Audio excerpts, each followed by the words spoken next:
Flair from behind. Oh, yes, yes, yes, yes, yes. Flair did it. Yes, yes, yes. He did it. I told you myself. I told you myself. I told you. Yes, yes, yes, yes.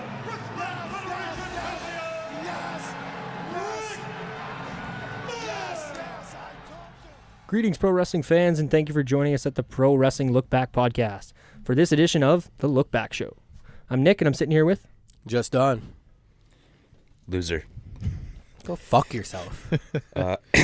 Only one younger. The Thrill, Cecil O'Neill. You're going to continue with that, eh? I wasn't sure if that That's was me. coming back this It's week. me, Will. Yeah? Yeah. Will is back. First time Will's in the booth for a LookBack show. It's pretty cool. I don't know. We did a LookBack show last week. We hope you checked that one out, Royal Rumble 2006. But we are now back. We're here. We're ready to go. We watched Royal Rumble 1992.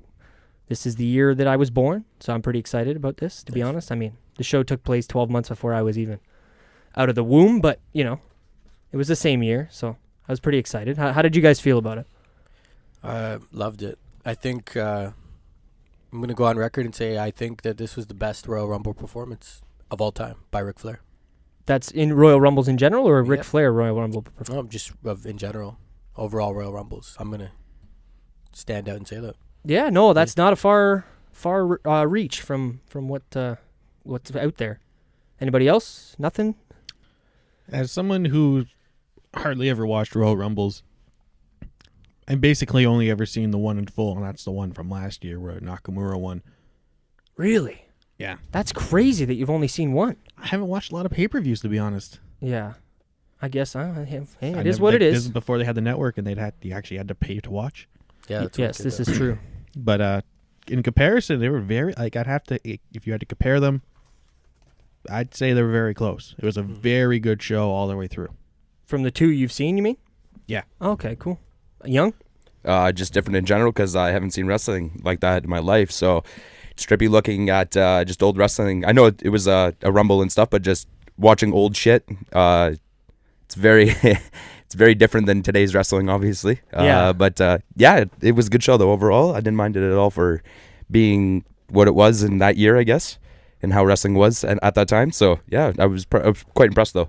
For sure, yeah. Definitely different than what we're used to. I don't know, in my opinion, better in many ways because you don't have to do as much to make the crowds pop for things, but that's just the evolution of not only wrestling, but fucking everything. You know what I mean? Hockey, soccer, basketball, whatever, sports, movies.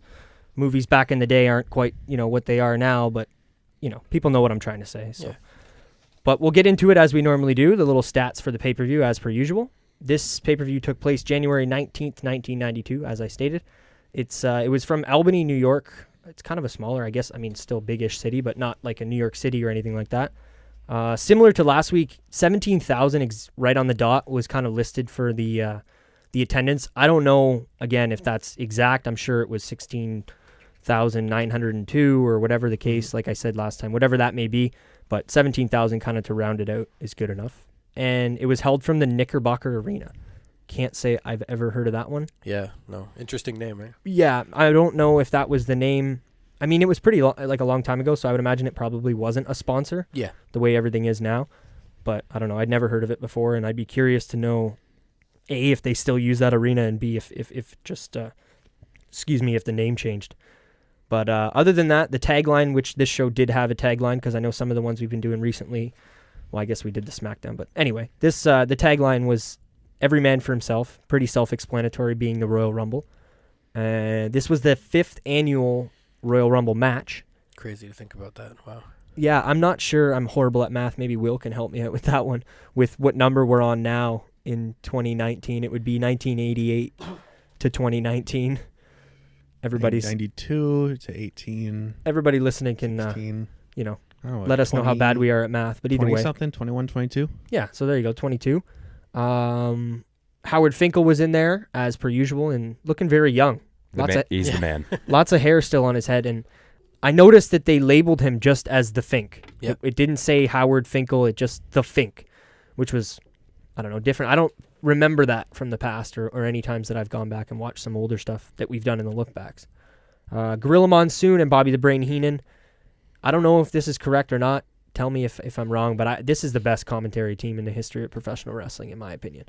Definitely up there for me. Yeah, I may be going back on something I have said in the past, and I'm sure I might have said JR and King or something like that, but after watching a whole pay-per-view, I think this is the second time we've seen them together, myself now, for an entire pay-per-view. There's Bobby the Brain alone. I mean, if you watch the show and you're listening to us, you know what the fuck I'm talking about, but if you didn't, go back and watch some Bobby the Brain and Gorilla Monsoon, because it's so clear-cut babyface and heel. There's no wishy-washy stuff like there is nowadays. And Gorilla Monsoon, to me, he has that like another iconic voice of wrestling. Oh yeah, similar to a Mean Gene, Bobby Heenan. Like, it's just when you hear it, you think of this kind of time period, and absolutely, it's just wicked. Yeah. No, definitely. Perfect kind of little segue, to be honest, to go into the starting of the show. But for voices, the only time we got to hear Vince's voice on this entire show was the intro. True, yeah. At the beginning of the night, when he kind of came over that's how the show started immediately. I mean, there was no intro WWE network type shit that we're used to now. It was just boom, Royal Rumble. Vince came on the airwaves, started telling us, basically he just listed all the people that were going to be in the Rumble or on the pay-per-view. Yep. He didn't really hype up any specific matches or anything like that. But that's kind of how the show started. It just went in straight away with kind of the hyping of everyone. Did you guys like that? The way that they started the show? Well, it's hard. I'm trying to look at it from the eyes of like 1992, right? So I guess it wasn't as much with production value of like a music or promo type stuff. So I guess it wasn't bad, yeah, because they showed the match card. At least we got to see some of the top guys that were going to be in the Royal Rumble. So it was just letting you know like what stars there. It was good. I didn't mind it. Yeah, I actually didn't mind it, because when you're coming in, like in this situation we weren't like watching the Raw beforehand. Yep. No. Like was there Raw at this time? No, Raw didn't start till 1993. Yeah, well, it would have been something like the main event then. Yeah, the weekly television show. Yeah. Of course, or the house show or whatever. But when you're coming into it back like this, you actually get to introduce all those names. Mm-hmm. You get to see all those people that you weren't sure were there. Like there was a couple people that we didn't even know were in a thing. Like guys, or like, even existed, yeah. Yeah, like the Berserker, the Barbarian, like who? Who the fuck who is the guy? We'll talk Skinner. about it later. Yeah, Skinner. That's a good one. And then Buddy that came out number 30, we'll talk about much later. But yeah, no, it was a different way to start the show, but they went right into it. And I just was curious if you guys had any opinions of the lack of Vince. Like, did that matter to you? Was that a big deal to anybody? Well, I think this was before the whole what was it? On air Vince, or it was Brett Sean. Oh yeah, way before. Yeah, I forget. Oh my the God, word yeah, for wait. it. Screw job. Yeah, screw job. Yeah, way before the screw job. So Vince wasn't like a thing yet, really. No, but he had been a commentator. So that's why I was kind of bringing it up, because in the past he was a commentator. So I guess he was stepping back from the commentary role at this point and, doing more stuff backstage, voiceover work, this and that. I mean, Jack Tunney was still obviously the portrayed president, but... Have we watched anything before '92 where Vince was on commentary? No, right? 86. But if he wasn't... I feel like he was, wasn't he? No, because I don't... We'd have to... No, Go back to our I don't think he look was, back? because I think Vince comes into commentary after. I know he's a part of that Raw early team with Savage and Heenan. In 93. Yeah. So maybe Okay, this so is maybe- right before he comes into that commentary role. Yeah, maybe I was getting mixed up with... Yeah, you're probably right, because now that you say that, talking about the Raw, like, the intro to Raw... Yeah, we all remember Vince being McMahon, there. yeah, he's there for sure. I remember a lot of Vince and Jesse Ventura, and even some Vince and Heenan, and yeah, it might have been. This probably was right before that, I would assume. Yeah. Yeah, shout out to fucking Bobby Heenan, man. Yeah, wicked. This guy, just I don't know, he's an absolute legend. And a quick shout out to my neighbor Mark.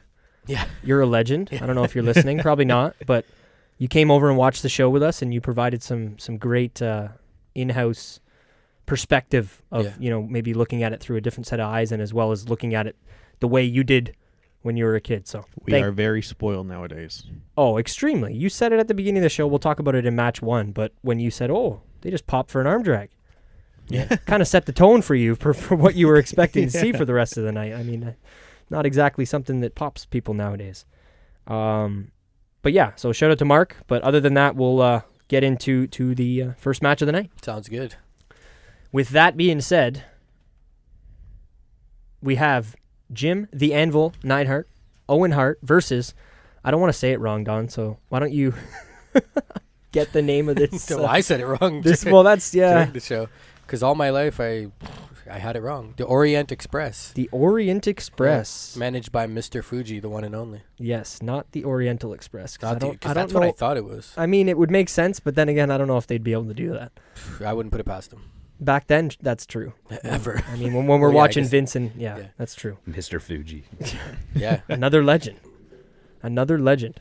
What should we talk about this? I mean, Well, I know you were at the new foundation, right? So well, I'd maybe never a bit seen about that before, the new foundation, not the Hart Foundation. Yeah. And their gear. Yeah. Holy shit. That's the thing that stood out to me the most. Well, maybe second. We'll talk about it in a minute. But Yeah. the gear on those two was something I don't even know how to explain it. It was very 90s.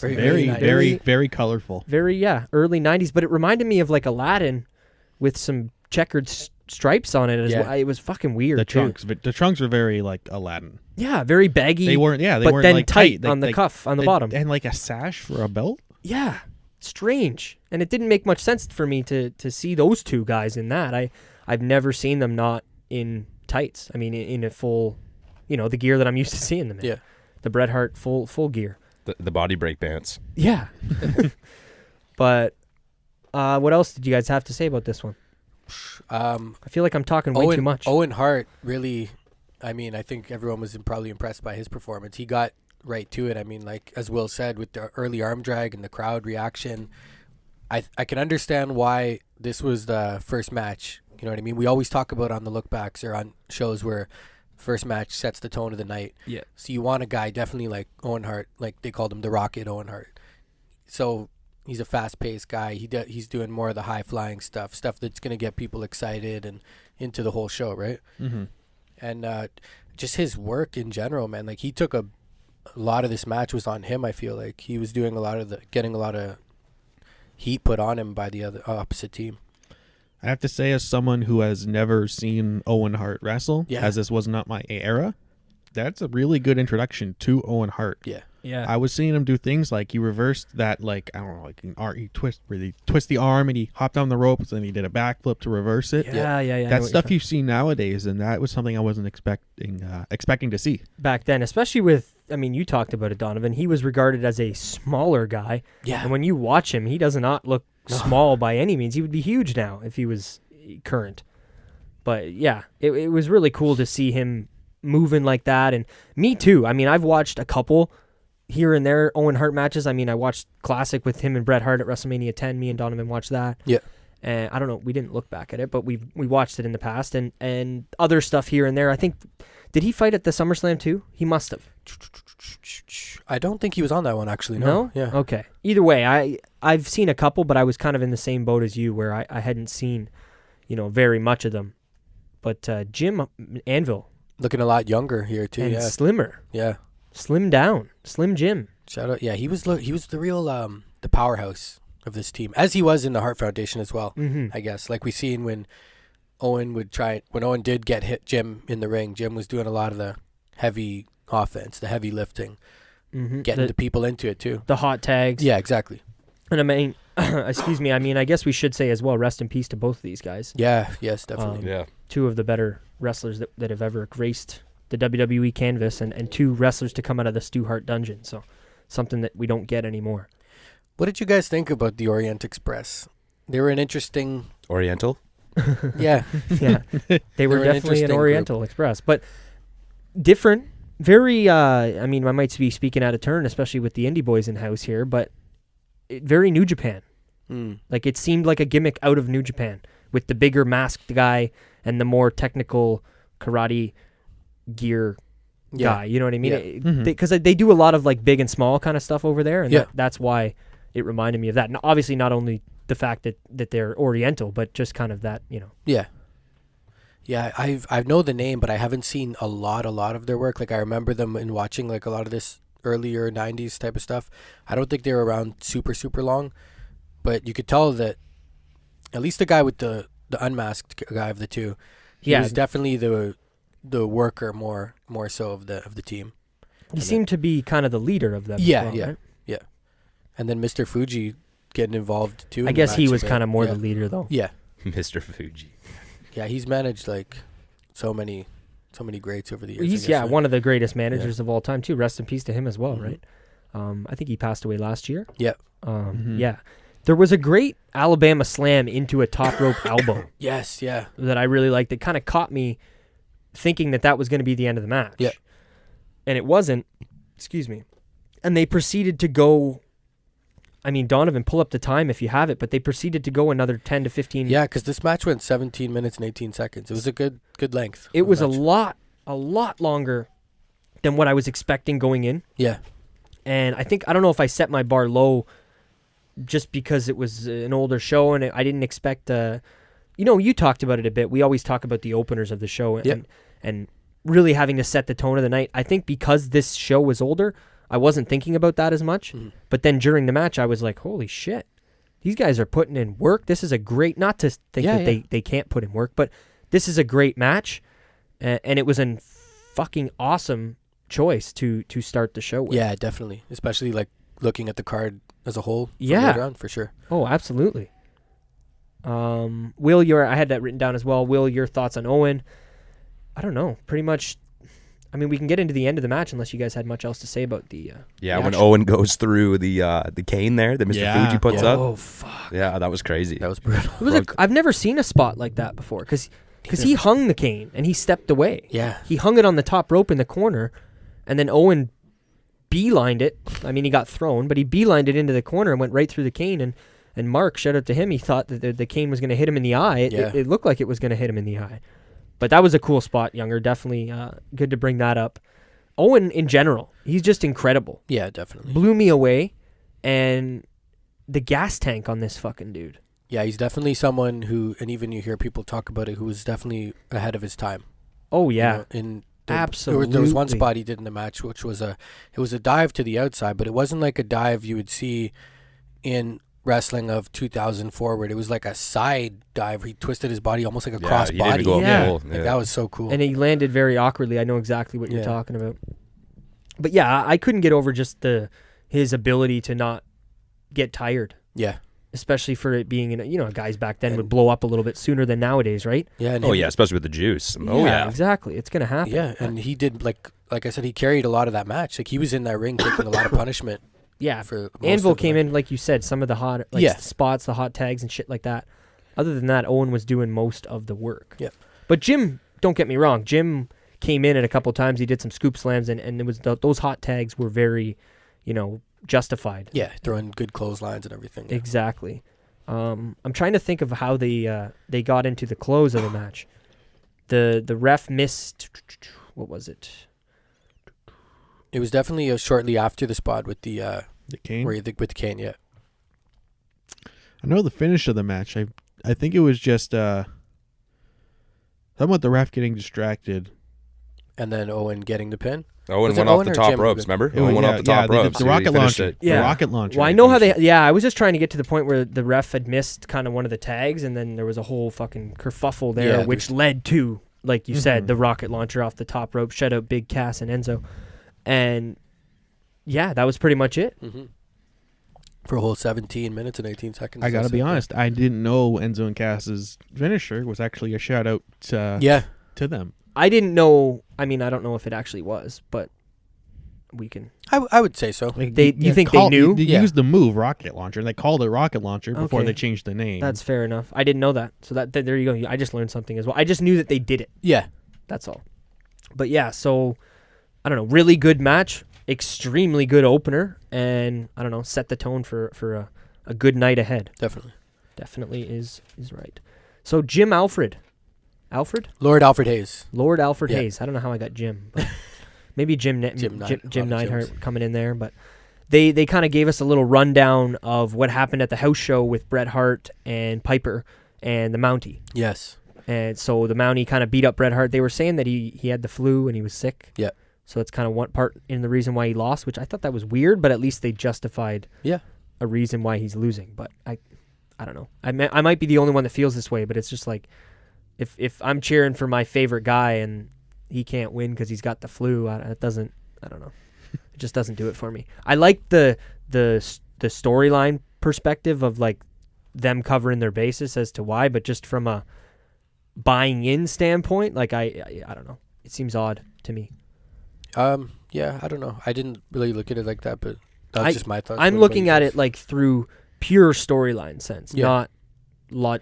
Well, you know, I just off like because he's supposed to be the champion. Yeah, like yeah. The fucking champion of the company. I'm not trying to bash Bret Hart. I just no. But I don't. I wouldn't have taken the flu being like the whole sole reason he lost. I just mean like he was. They said like he was weaker because of that. Yeah. Yeah. So maybe Okay. that's more how I took it. No, that's probably more correct. So yeah, the Mountie won the Intercontinental Championship from Bret Hart at a house show, and which led to then Piper getting a title shot against the Mountie here at the Royal Rumble. And I think, did Piper come in the ring too at that house show? Yeah, Yeah. Because the Mountie proceeded to beat on Bret after the match. Exactly. And then Piper came in, Mountie started getting on him, and then which led to this. That's another thing I want to point out is that this was a house show at the time, and they actually recorded that and then played it back at the pay-per-view. At the pay-per-view, yeah. So So it it's not wasn't- something they've Yeah. only done recently. It wasn't just, okay, this happened at the pay-per-view, let's move on. It was they actually showed the clip. Yeah. Which was cool. It's good to see it's not very often at all that you see title change at a house show. And then Yeah, they don't for us normally to get a record piece of those it. things. It's Yeah. just, they just happen. Yeah, so that led directly into an interview with the Mountie Yep. in possibly one of the best promos of the night, aside from, maybe some of the stuff that Piper did obviously was better, but other than that, this promo was fucking incredible. You enjoyed it, yeah. Oh my God, yeah. Like I don't have any specifics about what he was saying, but it got the point across. This guy is a guy that we don't like, and he's a fucking douchebag, and we don't like him. You know what I mean? So it made the point to me. Plus, again, we watched the show with somebody who watched wrestling back in the 90s, and the first thing he said when this guy popped up on the screen was, "Oh, I don't like that guy." Yeah, definitely. And we're Canadians, and this guy's representing to be a Canadian. Yep. So, I mean, if he can get us to boo him, then he's clearly doing something right. For sure. But then, right after that, Yeah. we get fucking Piper with Mean Gene. This was excellent. And this was even fucking better. Yeah. Like, I don't even know what to say, guys. This is what happens when you don't script your guys. Oh, yeah. True, and the yeah. guys are confident. Yeah. The guys have because they haven't been scripted, they're confident to go out there and say, what comes to their head.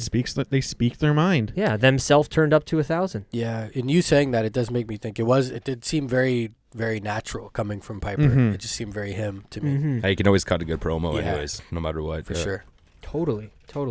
I want to try and pull one of those clips up if I could, but I don't know. Well, maybe I'll add it in post. Maybe not. Don't stay tuned for that or anything. But we'll see. I want to show some of the people Just this promo. If The very end of that promo, I'm just mentioning how it was the Mountie's dream. It might have been a wet dream. yeah. Like Yeah. in '92, you're gonna say that? Oh yeah. I guess. Well, I mean, you get more. You definitely be more inclined to say that in '92 than you would in now. Yeah, but still, like you'd think maybe '92 people still maybe a little bit reserved on that kind of thing. But Piper just gonna come out and say it. Yeah. Piper, fucking shout Living out it all Piper out there, once yeah. again. Just gives her. Another guy on this show. Rest in peace, Rowdy Roddy Piper. Yeah. But the next one, we'll get into it. The Intercontinental Championship match. Yep. Which We- was between These the two. So it was great, similar to nowadays, but better to me. Mhm. Not just getting a video promo of what's happened in the past, but getting actual backstage promos from both wrestlers before they come out Yeah. and fight for the title. Not something you see. No, and I like that a lot. Another thing to point out: this is the only singles match on the card. Yeah. That's a great point. That is a great point to bring up because, I mean, myself, I always prefer singles matches over almost anything. So I'm surprised I didn't think of it. It kind of says something for, how good this card might have been. Yeah. So we had the Mountie, the champ, coming out with This match was only 5 minutes and 22 seconds. not too long. For only a single match, it was only 5 minutes. That's crazy. For- For a belt, too. especially to be the only one, like Will said. Yeah. Like, I really, that It is very, wasn't just like an opening 5-minute match. No, it was like a 5-minute match for Intercontinental. Yeah, exactly. and we'll get the times as we go, but I think this might have been the shortest one on the card. We'll find out later, but Mhm. it's definitely a possibility. I wanted to shout out though before, did the Mountie come out first? Yeah, unless I botched that up. No, he might have. That's Either why way, I just Piper's didn't write it down. So Piper's reaction, like from the crowd, is that where you're gonna get to? well, it's more the camera zoom. Oh yeah, That popped me huge, man. yeah, That zoom in from the bottom of the ramp up towards the entranceway from where they were coming out. I don't know if it's because I've seen so many fucking WWE montage video highlight clips where they show that with Hogan or yeah. anybody, but it just, and I mean, obviously, like I like production and shit like that too, so I enjoyed that zoom in. It set the stage for how big Piper is, because I don't know if you guys noticed it, but it was something that I picked up with the show. That camera zoom, that camera shot, they don't do that for everybody. The only people that got that shot, the LOD, the Road Warriors, Yeah. Hogan got that shot, Piper got that shot. A few guys got that same zoom in. Yeah. This is WWF, or as Younger pointed out a million times, the World Wrestling Federation. Mm-hmm. We'll get into that, but yeah, I don't know. Shout out to the camera work by when you the producers there. When you said it brought up memories of, that's something they used to very much in early 90s. That thing. jib camera zooming in above the crowd into, kind of really, up the entranceway. And it also, I think, makes the guy feel like not only we have these great characters, but really like larger than life. I think that camera angle like helps that for guys like, like you said, Piper, Hogan, Road Warriors. Those bigger names that you think about nowadays when you think WWF and classic wrestling. But the crowd loved Rowdy Piper, man. I feel like I've seen a lot of Piper signs throughout the crowd. I was just going to say, because you brought it up too, there was fucking Piper signs everywhere. And the crowd popped huge when that music hit, man. Yeah. Huge. And shout out to Piper, because he was fucking huge. Yeah, he was in good shape. It's the biggest I've ever seen the guy. Unless he was hiding those pecs underneath that fucking white shirt back in the day with Hogan. I don't know. Because this is the biggest I've seen Piper. And Mark, who was with us, mentioned that he might have been even bigger kind of going into the mid-90s. But yeah, he was definitely in really good shape here. A lot of people were pretty big going into tonight. The juice. Yeah. That's the thing to mention is that this was right before the scandal. Scandal. Yeah. Yeah, like I said while we were watching it, I think guys were encouraged to be as big as they could back then. Yeah, it was all about figure. Get themselves higher on the card as well, right? All about figure, all about show, all about physique. Yeah, it's one of those things that they just didn't think about the future. It's to be honest, it's something we're gonna see in the future with football nowadays. It's gonna be something that, oh my god, I can't believe that wasn't taken into account. You know what I mean? Yeah. So with concussions and whatnot, it might not even be a sport in 10 years. They're talking about, exactly. which is crazy. That's to what even I think mean. about too. So these things are still happening. You know what I mean? The world is changing, so hopefully we can keep people safe. But yeah, Donovan with the like you said, the crowd for Piper was incredible. The signs everywhere for him. Yeah. And I trip out watching these fucking shows because I see the little kids front row and shit. Yeah. And I'm like, that motherfucker's like 35. Yeah. Looking at it from Because like this show was way before we were even born. Yeah. So, I mean, at least myself, Donovan was a young little lad. But Yeah. but still, it's cool to see. Time passes too quickly. Did you enjoy this match? Did you guys enjoy it? I can't say it was one of my favorite on the card. I gotta be not honest. at all. No. It just The promos got me though. Yeah. Like what Younger said, I love the fact that we got real promos before the match and not just a promo video. Yeah. And I love promo videos, and they do a good job nowadays as well. But I feel like there was a little too much brawling for me. Yeah. And that is Piper's style. Yep. And it made sense for him trying. I don't know if he was trying to help Bret Hart in the sense that like, or if it had nothing to do with that at all. But it made sense that he was more vicious. Yeah. Because of what happened to Bret Hart. And plus the Mountie had attacked him too. So does anyone know if this match leads into the Mania match between Hart and Piper for the Intercontinental? it does. Oh, It does? Okay. Yeah. There you go. So you know more than me. There you go, Will. I didn't even know that Piper and fucking Hart had a Intercontinental. I only know it because of a guy on YouTube mentioned it in a video. Okay. Shout out to Super Eye Patch Wolf. Watch his videos if you actually want excellent videos on things like anime and wrestling. Of course. After you check out our videos at PW LookBack, of course. Exactly. Definitely. But yeah, I guess the good points that I'll take from it is that I like that Piper went straight for him. We didn't see any of we've talked about before, like, let's lock up. I think Piper kind of went straight for the Mountie. Mm-hmm. Yeah. Just being pissed. Yeah, about there getting was no attacked. test of strength. There was no... Which, fuck, I didn't bring it up. But in the beginning of the show in that opener, Owen Hart. Shout out to throwback to Owen Hart and his test of strength and joint manipulation that he was pulling at the beginning of that match as well, because he did a really good job. For sure. But yeah, so it was quick, 5 minutes, like Younger said. And how do we get to the finish? Piper Sleeper hold. Sleeper fucking hold. Yeah, which is Piper's move, that's right? his thing. Was that his thing actually? Yeah, Really, it was. his move. So did he have any other finishers, or was that his only finisher at the time? I'm not the biggest Piper expert, but I know that at this point in time, definitely the sleeper was his like main. Yeah, finisher. that was. What about career in general? Like, did he just have that? Well, like one? I said, I'm not the biggest Piper expert. Yeah, but I know definitely at this run, he was using that, pulling the sleeper straight. Because even to fast forward a little bit to the match with Brett, I know that move plays a big part in that match. Shout out to Chief J Strongbow. Yeah, and the originator of the sleeper hold. There you go, a little facts, a little knowledge for everyone. Yeah, I'm gonna break kayfabe, and the only reason I know that is from the movie Big Daddy. Okay, fantastic fucking movie, by the way. But you learn wrestling knowledge all over the world. Yeah, no, for sure. So it's good to see. Yeah, pretty much it. He wins the title. He is the champion now. And he did bust out the Mountie's shocker stick. Yeah, after the match. Yeah. And he put it on the Mountie, shocked him up, had him wiggling all over the mat and celebrating. And I asked you, and I don't know if you did the fact checking or not, but this was his only title win? IC? Like, to me, I assumed he had been an IC champ in the past. No. And I know he's never won the big one. Yeah, I think this was his only. Wow. Yeah. That's incredible. His only IC title win is in a 5-minute match. I just realized that, but it's interesting to think that they set up this match for what we mentioned was Piper versus Hart at Mania. But so that they could actually have the match for the belt, they had the Mountie win it so that Piper could win it, so that Brett could come back and then have that match with Piper. That makes sense. Mountie was more of a transitional champion. You don't have that nowadays. Normally they'll just have that multi-long feud going into whatever show, but they actually brought someone in to actually kind of give it that extra dynamic. Be the transitional person? Yeah.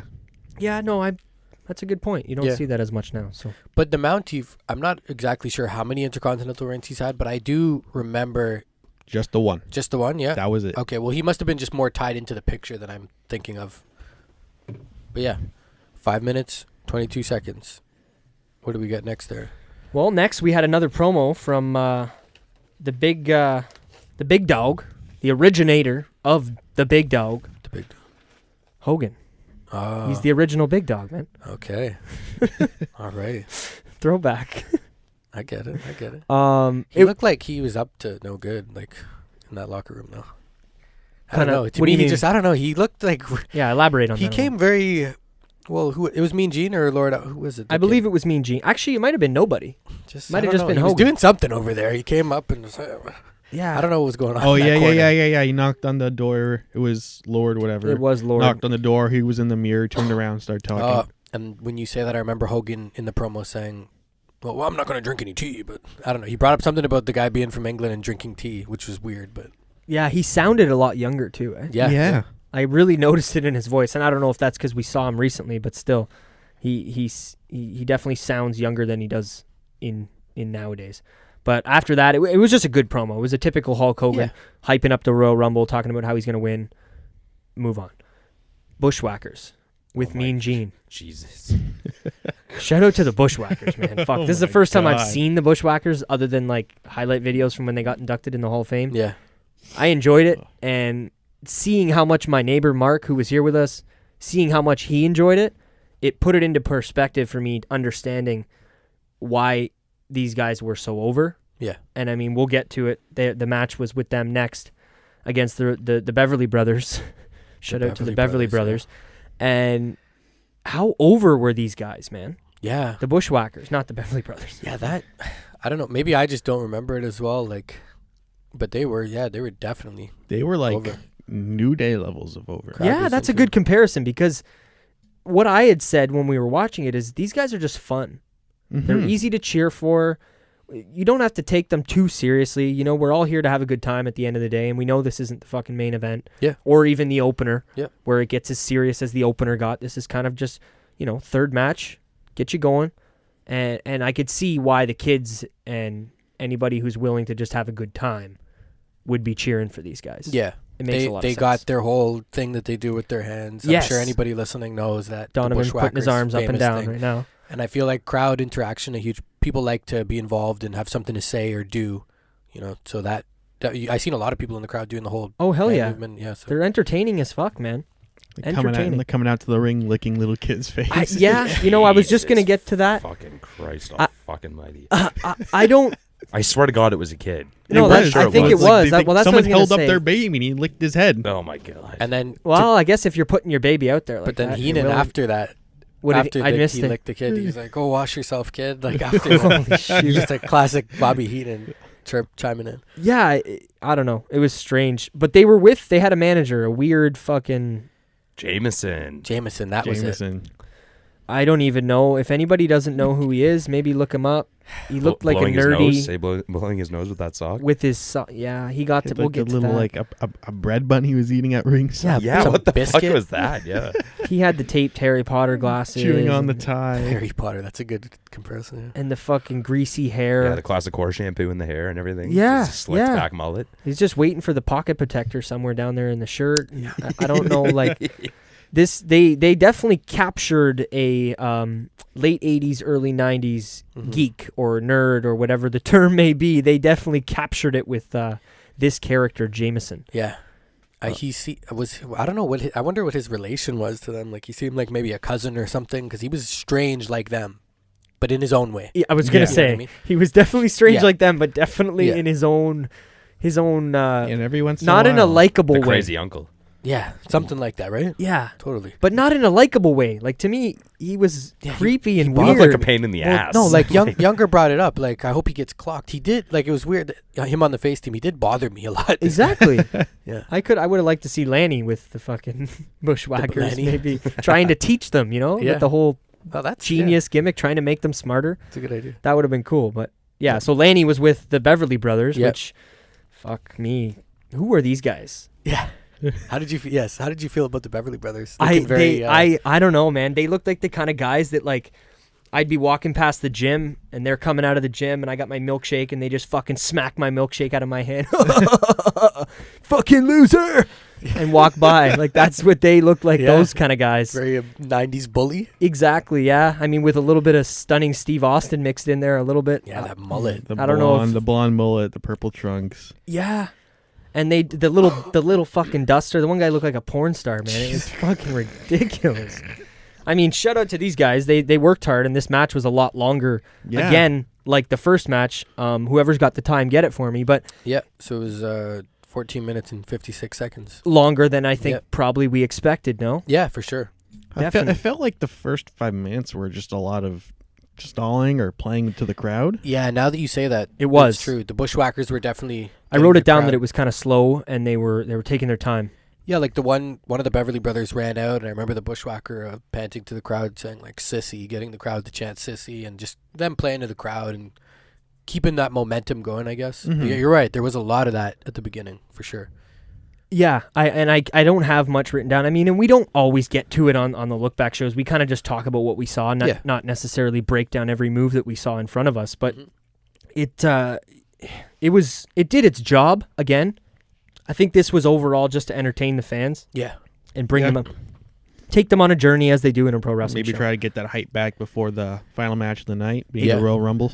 Exactly right. And aside from the weird managers, there wasn't a whole lot going on in the match. They kind of just, I don't even really know what to talk about it, guys. Like, well, one interesting point that I remember you brought up during the match was the Beverly Brothers playing their heel role, being very like afraid almost of the Bushwhackers, right? But was that Will talked about that too while we were watching it? Were they running away in a ploy to distract the Bushwhackers so they could then attack them, or were they genuinely running away from the Bushwhackers? There was a point where one of them went under the ring and then came back out, and every time they came back under the ring, looked like they were going to throw a punch, so I thought maybe they grabbed brass knucks that were under the ring. Yeah. But none of them had anything on their hand. No. It just got to a point where one of them went in the ring really slow and the Bushwhacker caught him, and it just, like, why was that necessary if nothing ever came from it? Yeah, strange. But at least it picked up from where it started. Yeah. Because they did get going, they got moving, and honestly, I talked about it with Owen Hart, but shout out to a lot of the guys on this show. Like, these guys had a little more gas in the tank than Than you thought, than maybe? I Yeah. thought. Like everyone, and we'll get to it with the tag team title match as well because that is a big sticking point in that one. for sure. And then another note: the Bushwhackers were looking pretty jacked. Yeah, I Like, wouldn't they have were guessed that big. either. They Like, were. You'd think they'd be a little bit more flabby because of their gimmick, but no, like they had muscle. No, and they just looked. They looked like average dudes that are tough guys. Yeah. You know what I mean? They didn't look necessarily like a superstar, as Vince would say, but they were big enough that they could fit in as well. I'm honestly this is random about it, but I'm very curious to know like how old they were when inducted into the Hall of Fame. Because here, to me, these guys look like mid-30s maybe, or like I they would look say- older. Oh yeah, than this I even, would have said and this was 92. 40. Yeah. They're like mid 30s, 40. But how, I mean, you might be able to answer your own question in the sense that how much do you remember them going into the 90s? Do you remember them in 1997? Probably not. No, definitely not. No. So that's only 5 years away. Yeah. So this was probably the tail end of their careers. True. Yeah. I don't know how much they popped up in WCW or ECW or any Yeah. of these other. It's weird. I could totally see them popping up in ECW. Oh yeah, Those are two guys I I wouldn't. feel like they would like bring tables out or something. Like if there was a No, you're shaking your head, Younger. No. Why not? I don't know. We know Younger wasn't a huge fan of this show, but we have him here, so we figure we might as well get some of the shit that he's got to say. Why? Yeah. Come on, give me some thoughts on the Bushwhackers. There, Young. God, I've never even heard about these guys until like watching this pay-per-view today. Really? I'm not even joking. I've never. And, Like hey, I said, I didn't watch old wrestling. No, but I don't want to even- sound like I'm a fucking know-it-all either because I didn't know who they were until they got inducted in the Hall of Fame, whether it was 15 or 16. I think 16. So I'm with you I think there. it was 16. Yeah, because I remember that a little bit. Yeah. But ever since then, I've obviously known who they were. But no, you don't think they'd fit in ECW, guys? like, The Bushwhackers coming out? maybe Going through 7 tables? We're they gonna bring out like a chair in one hand and a fucking table in the other, going back and forth, coming down to the ring. Like, Sandman in the middle of them? Double-handed kendo sticks. yeah, sorry, not a table. Yeah, kendo stick or something. Yeah, The other guy, what's his name? The weird dude with them. Was it- Jameson. Yeah, I could see Jameson in ECW with Oh, them for Jameson sure. takes He's the a table totally- bump out yeah, for yeah. a year. He'd be the one getting beat up by fucking 3D through a Francine table. or something. Yeah, maybe a 6-man, the Bushwhackers versus the Dudleys with Spike. who's winning though? Yeah. Simon Maybe. Dean or Shout out to Simon Dean. Jameson? Go check out the Lookback Show 2006. But shout outs to Jameson. He played that role perfectly, especially every once in a while when the camera would cut to them outside at ringside. Sucking on his tie. Yeah, he would chewing on his tie. That Like, was even the fucked. voice that he did for his character was perfect. Yeah. No, he did a great job. Shout out to that guy. I doubt your name is Jameson, but I think we've given them a lot of love here on the look back. that's So fair. want to roll into the finish there, boys? Yeah, I guess we can probably do that. It was pretty underwhelming. Yeah, We got the fucking Beverly Brothers coming in for the win. I think we were all a little. Well, I know I can speak for myself. I was surprised. Same They won. here. Yeah, the Beverly Brothers. I was expecting this match to just get the crowd going. I expected the babyfaces to win, all the kids to be happy.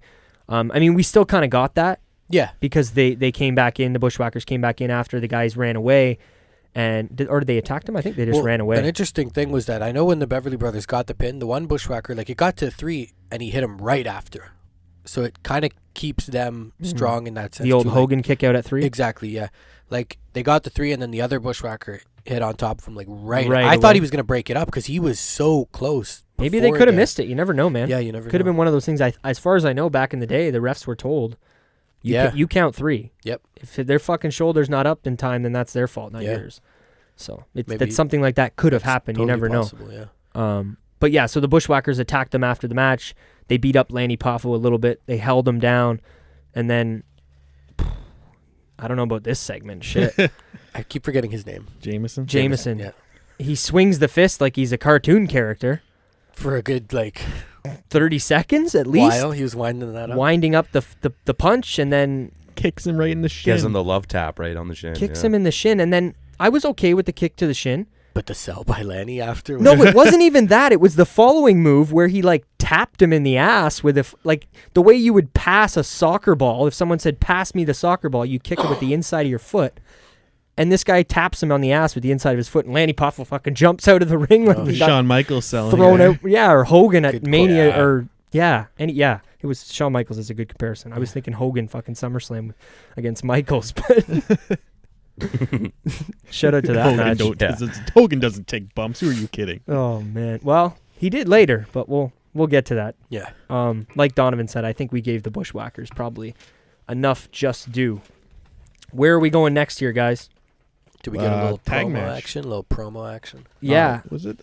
we did. We got. Let me get to my, as Triple H would do. Get to my notes. Mean Gene with the Road Warriors, aka LOD. Yeah. I want a little bit of clarification on that because I'm confused as to what is. See, I don't know if I What could is give what? it to you because to me, I thought that it was just like a reference point as well. Like I thought that even in their WWF run, they would still sometimes be like the Road Warriors, Legion of Doom. Oh, they called them both. Yeah, like they are the Road Warriors, the Legion of Doom, like kind of thing. That's what I remember of it. Yeah. At least I could be totally wrong in that. Well, they cut a promo backstage, the both of them, Yeah. and I don't remember a lot that was said in the promo, but Good promo though. it was fantastic by both guys. Cut promos too. I think honestly, Hawk's the one who's passed away, right? Yep. So I think his was a little bit better. He got a little more serious. He had two really good lines. One of them was, well, both of them were fucking amazing, but one of them was, he said, you know, because they were fighting Earthquake and Typhoon, Yep. the natural disasters, and he goes, "You guys love to throw your weight around. We love to throw your weight around. We're gonna throw your weight around the ring." Yeah. And I just thought that was a cool play on words. Definitely. And then just before that, he kind of had a whole sentence that he said, and then at the end of it, "We're gonna beat you up so bad, I think that your tongues are gonna be sticking out like dead deers." Oh yeah. And I was just like, that's a fucking quote if I've ever heard one from a redneck son of a bitch. Jesus Christ. Your tongues are going to be hanging out like dead deers. I'm sure Joe Rogan would love that one. Yeah, it was an interesting choice of words, I guess. Yeah. Yeah, but it was an amazing promo. Yeah. I just love the screaming. It goes back, I mean, I know Donovan doesn't want me to, but it goes back to current day Daniel Bryan here in 2019. Mm-hmm. It's very believable. Yeah. These people that, you know, they're yelling into the camera and they're screaming about what they're talking about. They believe it. They look like they genuinely fucking buy into everything they have to say. They're not just remembering Braun Strowman, what they have to say. Yeah. They always could sell good promo though too. I remember seeing like just promos alone. Yeah. There's like a full thing on YouTube of them. I Oh, think yeah. it's like 10 minutes, and like all their promos are just absolutely incredible. Yeah, they're awesome. And So- it's usually always Hawk that's always talking too. Animal was kind of in there all the time, but Yeah. Hawk was always like well, Animal, always on the punchline and everything. he could Animal just could look at you and that was enough to fucking scare the shit out of you. Yeah, that too. So Yeah, I don't blame him there. Big. Huge. Huge. Big. And that hairstyle was fucking Kind of something. sounded like him there a little bit. There you go. That's a good hawk. Yeah. But yeah, so they come out to their entrance again. Shout out to the awesome camera zoom in that, Yeah. that the producers there down at the World Wrestling Federation did. That's for you, Younger. Jesus. And yeah, I had a few things written down before the match actually went into it. Obviously, these guys are fucking massive. Animal didn't quite look as big as he did in the 2006 LookBack Royal Rumble that we did. He was a little slimmer, a little more Definitely. tougher. I Oh, mean, yeah. it was 20 years prior, so 10 years prior, so 10 years? Yeah. Yeah. So yeah, it was pretty good. But Bobby Heenan coming out with the chirps at the beginning of the match, like, "Come on, tough guy, come on, tough guys." Yeah. I was and loving this was due to that. this was due to what Hawk was trying to charge at him almost with a body check and just couldn't seem to get. I think it was Typhoon who started it off. He couldn't seem to get him down. Just hitting the ropes, trying to body check a couple, and hitting him like Hard. full on fucking. I don't know. I did the smack, but full on contact. Oh, like for hard, sure. hard. And then eventually he got him down like pretty quick with a top rope clothesline. Yeah. And I feel like we haven't, anybody who's a fan of them, we haven't spoke about them enough because we've been giving all the love to the LOD. Yeah. But shout out to the Natural Disasters. These guys are, you say, Massive. well, not, yes, they are. The big muffin top. Yeah, the balding and but no, what I was going to say. It says Typhoon on the muffin top. Like it's perfect. Like Oh, man. I forget what I was going to say now. Oh, my God. and those tights, those big tights. It's just crazy how those two were wrestlers. Yeah, it's just for me. It goes back to kind of the core of wrestling and characters in wrestling. What you're looking for, and these guys are larger than life. Yeah. Oh yeah. All Oh, yeah. four. All Right? four Yeah. guys, All huge. four. Oh yeah, I mean the other two as well. Oh, okay. yeah. I thought you meant there's Hawk- two more. I was no. like, fuck me. Yeah, or the that- other two, lightning and thunder. Like we're the other two. Like fuck. Like Jesus. That was I can't- good. That was good. But no, yeah, they're all. What did I say to you guys before this match started? I'm like, I can't wait to see that one. Those guys are all fucking huge. Yeah. And I'm always talking about how I want to see bigger guys, larger than life. Yeah. Give me a super heavyweight division in the UFC, Mhm. and yeah. But I want to make sure they get their their love from us as well. Because, For sure. I mean, aside from them, Yeah, I was excited on the little screen shot of both teams because I don't think I've seen these two go at each other before, and it's two very, like you said, larger than life teams, star power to me, like what it seems like too. exactly, yeah, no, for sure. Did you have much to say about the match? Again, well, we talked about earlier Owen doing a lot of the work. I want to give the props to Hawk. I mean, I know this is a typical, I don't know, I've seen a lot of Legion do matches, and I know Hawk was definitely more of the workman of the two. Animal, again, playing the anvil type role, taking the hot tag, coming in, using his strength. To me, man, this is fucked because, like, when you look at Hawk and Animal, they're fucking massive, right? But if you guys notice, Hawk was probably the shortest one of all four guys in the tag match. And sometimes I remember hearing announcers like quote him as the smaller of like the group, but this guy's Hawk? fucking huge. Hawk? Yeah. Yeah, that's And fucking like, yeah, he's a little crazy. bit shorter and maybe a little leaner than Animal, but he's still a fucking huge guy. So Yeah, it's he was just cut crazy. too. Yeah, to he was think in shape that- back in the day though Oh, too. yeah, Oh yeah. yeah, big time. It's just crazy to think that like Yep. He was considered he a might small be guy. considered a small guy. Yeah. Holy fuck. It's because of how big these other two fucks were. Yeah. I mean, And they shout out to the gut. I want to get Typhoon though. To me, I was really impressed by Typhoon. Like Earthquake is Earthquake. I'm not gonna like. I don't remember Gets it him off as an much, Earthquake, oh yeah. and I think I remember Typhoon more because of the whole shark gimmick that he had. Earthquake. Really? Yeah, Earthquake was. The Okay, yeah. is Whatever Earthquake's one's the- got the bald spot. Yeah, yeah. That's the guy I'm thinking of. He had the whole shark gimmick in WCW with the fucking teeth painted on his beard and shit. Yeah. Have those two ever won a belt? Oh, they may have. I don't know. That would be Like, a did Donovan They, more. I believe they question. won the tag belts and throughout their WWF career. yeah. Really? Eh, wow. But as far as outside of the company, I'm not 100% sure. I know like Earthquake did have a singles run in the WCW Really? Yeah. Wow. with that Oh, yeah. weird shark. Well, that's bro. We'll have to go back and show you that because he I was think I remember it's that. like the Shark Man or something. He Yeah, He yeah. literally. I think I remember that. There was literally teeth painted on his Shark beard. bait. Ooh ha ha. Yeah. Never, Well, never mind that. Oh well, wait, did he just wear like a blue suit, like a blue Similar to what he was blue wearing, tight type of thing? Yeah, Yeah. I think Similar- I do yeah, remember yeah. that. I think I do Different- remember. different colors, but yeah. Show me a picture. Yeah, we will after we're done recording for sure. But they're shout out to both of them. I don't know. Again, The bear hug. yeah, that's From, what I was. I was just gonna yeah. say Yeah. the fucking bear hug, and I talked about it on previous shows. I love that move Especially. when it's believable. Yeah. And I guess Hawk, yes, not very small, but they were talking about how he's the smallest guy in the match. Yeah. And Earthquake is able to get the bear hug locked in, and to me it's a devastating move. You got a big guy like fucking Earthquake wraps his yeah. arms around you and starts squeezing. Mhm. It's not gonna feel good, and No. you're not gonna be able to get out whether it's predetermined or not. My problem with it was that it looked like it was also hurting Earthquake. Like it had a couple of Ah. close-ups on his face, and he was just kind of like It looked like it. wincing a bit. But do you think it was okay? Like he was willing to go through that pain to put Hawk through the pain? Yeah. Yeah, kind of had. That's kind of the way I took it. So that's why I wasn't sure if you were the same. Another one I wanted to just hit me too. Do you guys remember Earthquake throwing a drop kick and missing? Yeah. How Yeah. fucked? I've never seen him Yeah. try a And- drop and kick. I Hawk, was like, amazed. Hawk That's dodged fucked. it. Hawk through he kind of got out of the way. I was just amazed he could even do that. Like I That like was fucked. Well, dude, that goes back to fucking. I feel like this is gonna again squeeze its way into my memorable moments, but the bigger dudes back in the day on this show that have a lot of gas in the tank. yeah. Mhm. This guy blew me away as much as Owen and as much as even more because look at him.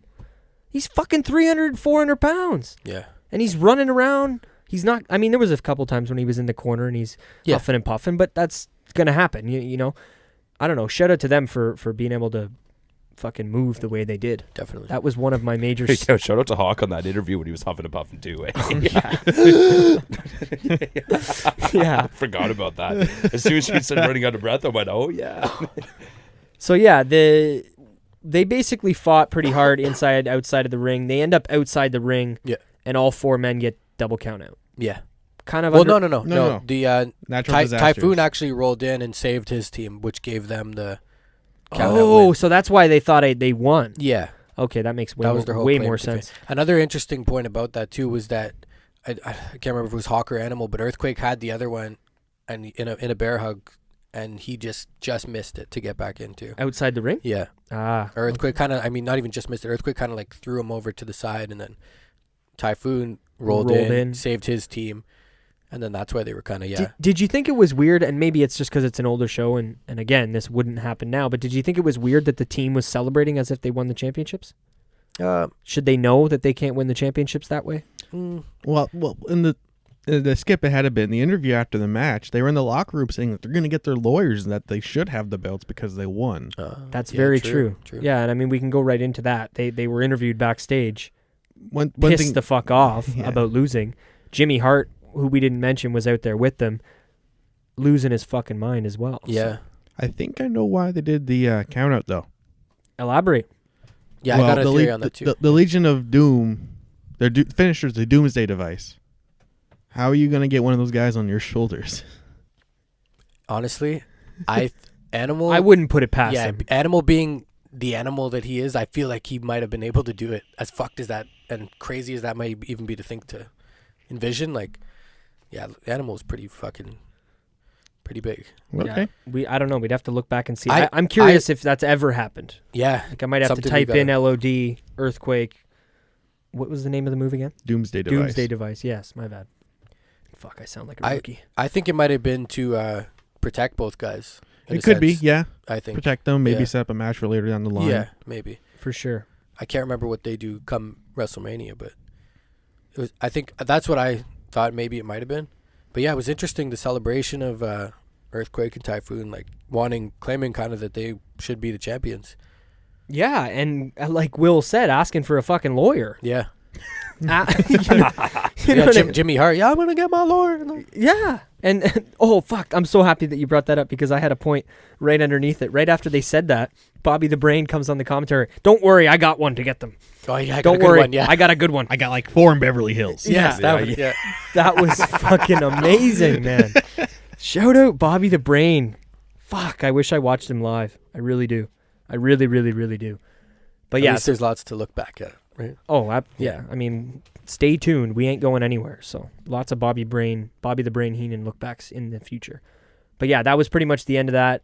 The fans got to go home happy because obviously the titles were taken away from the Natural Disasters, given back to Road Warrior and Hawk, or Animal and Hawk, sorry. Yep. And yeah, that was it. They got to celebrate, and we went backstage to the promo that Will mentioned.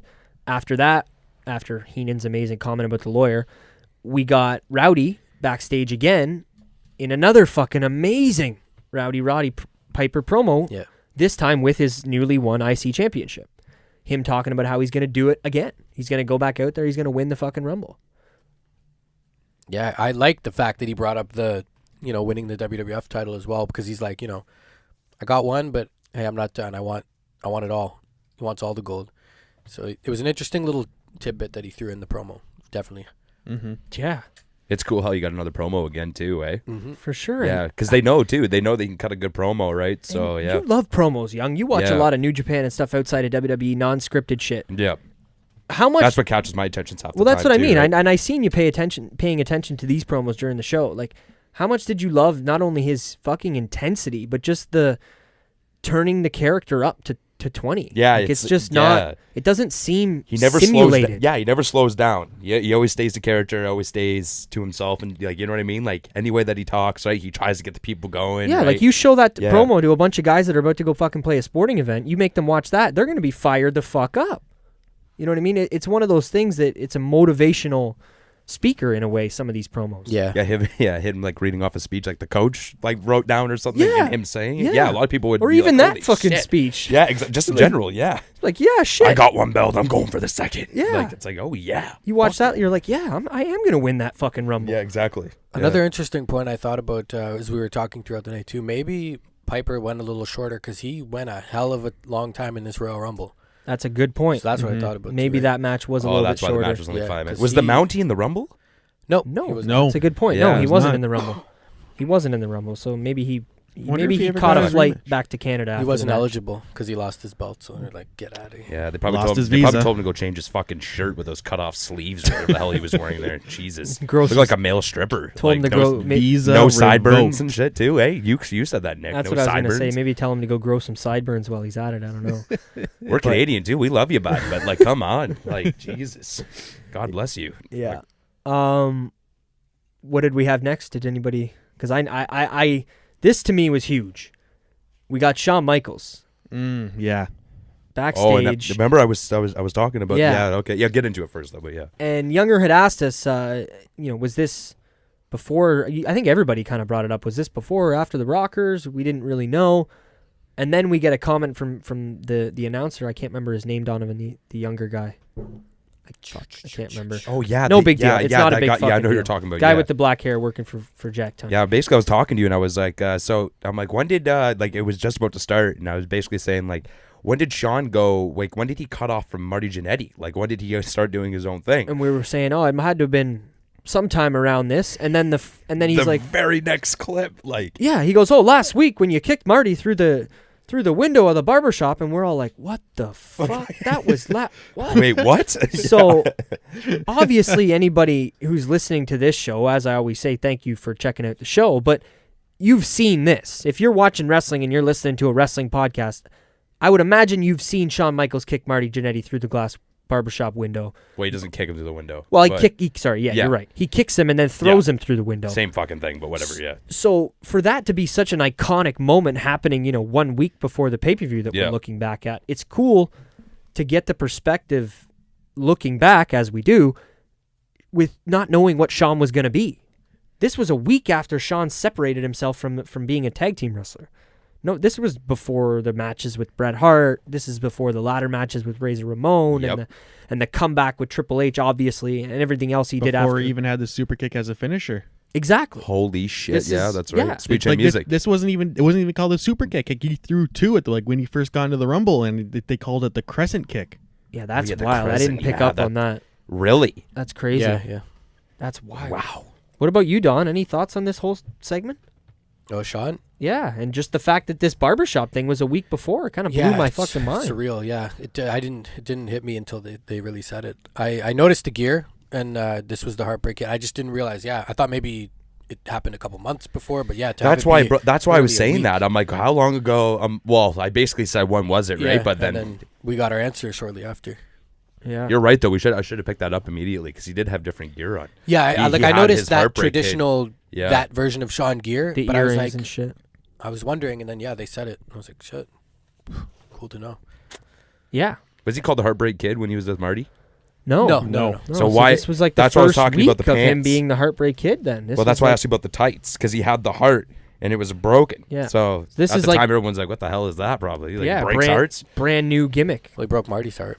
That's probably what it was though. He probably broke a lot of fans' hearts because he went heel. Yeah. So That's true too. breaking All hearts. the ladies. Yeah, breaking hearts. Yeah, exactly. That's All a them long ladies. gimmick to hold.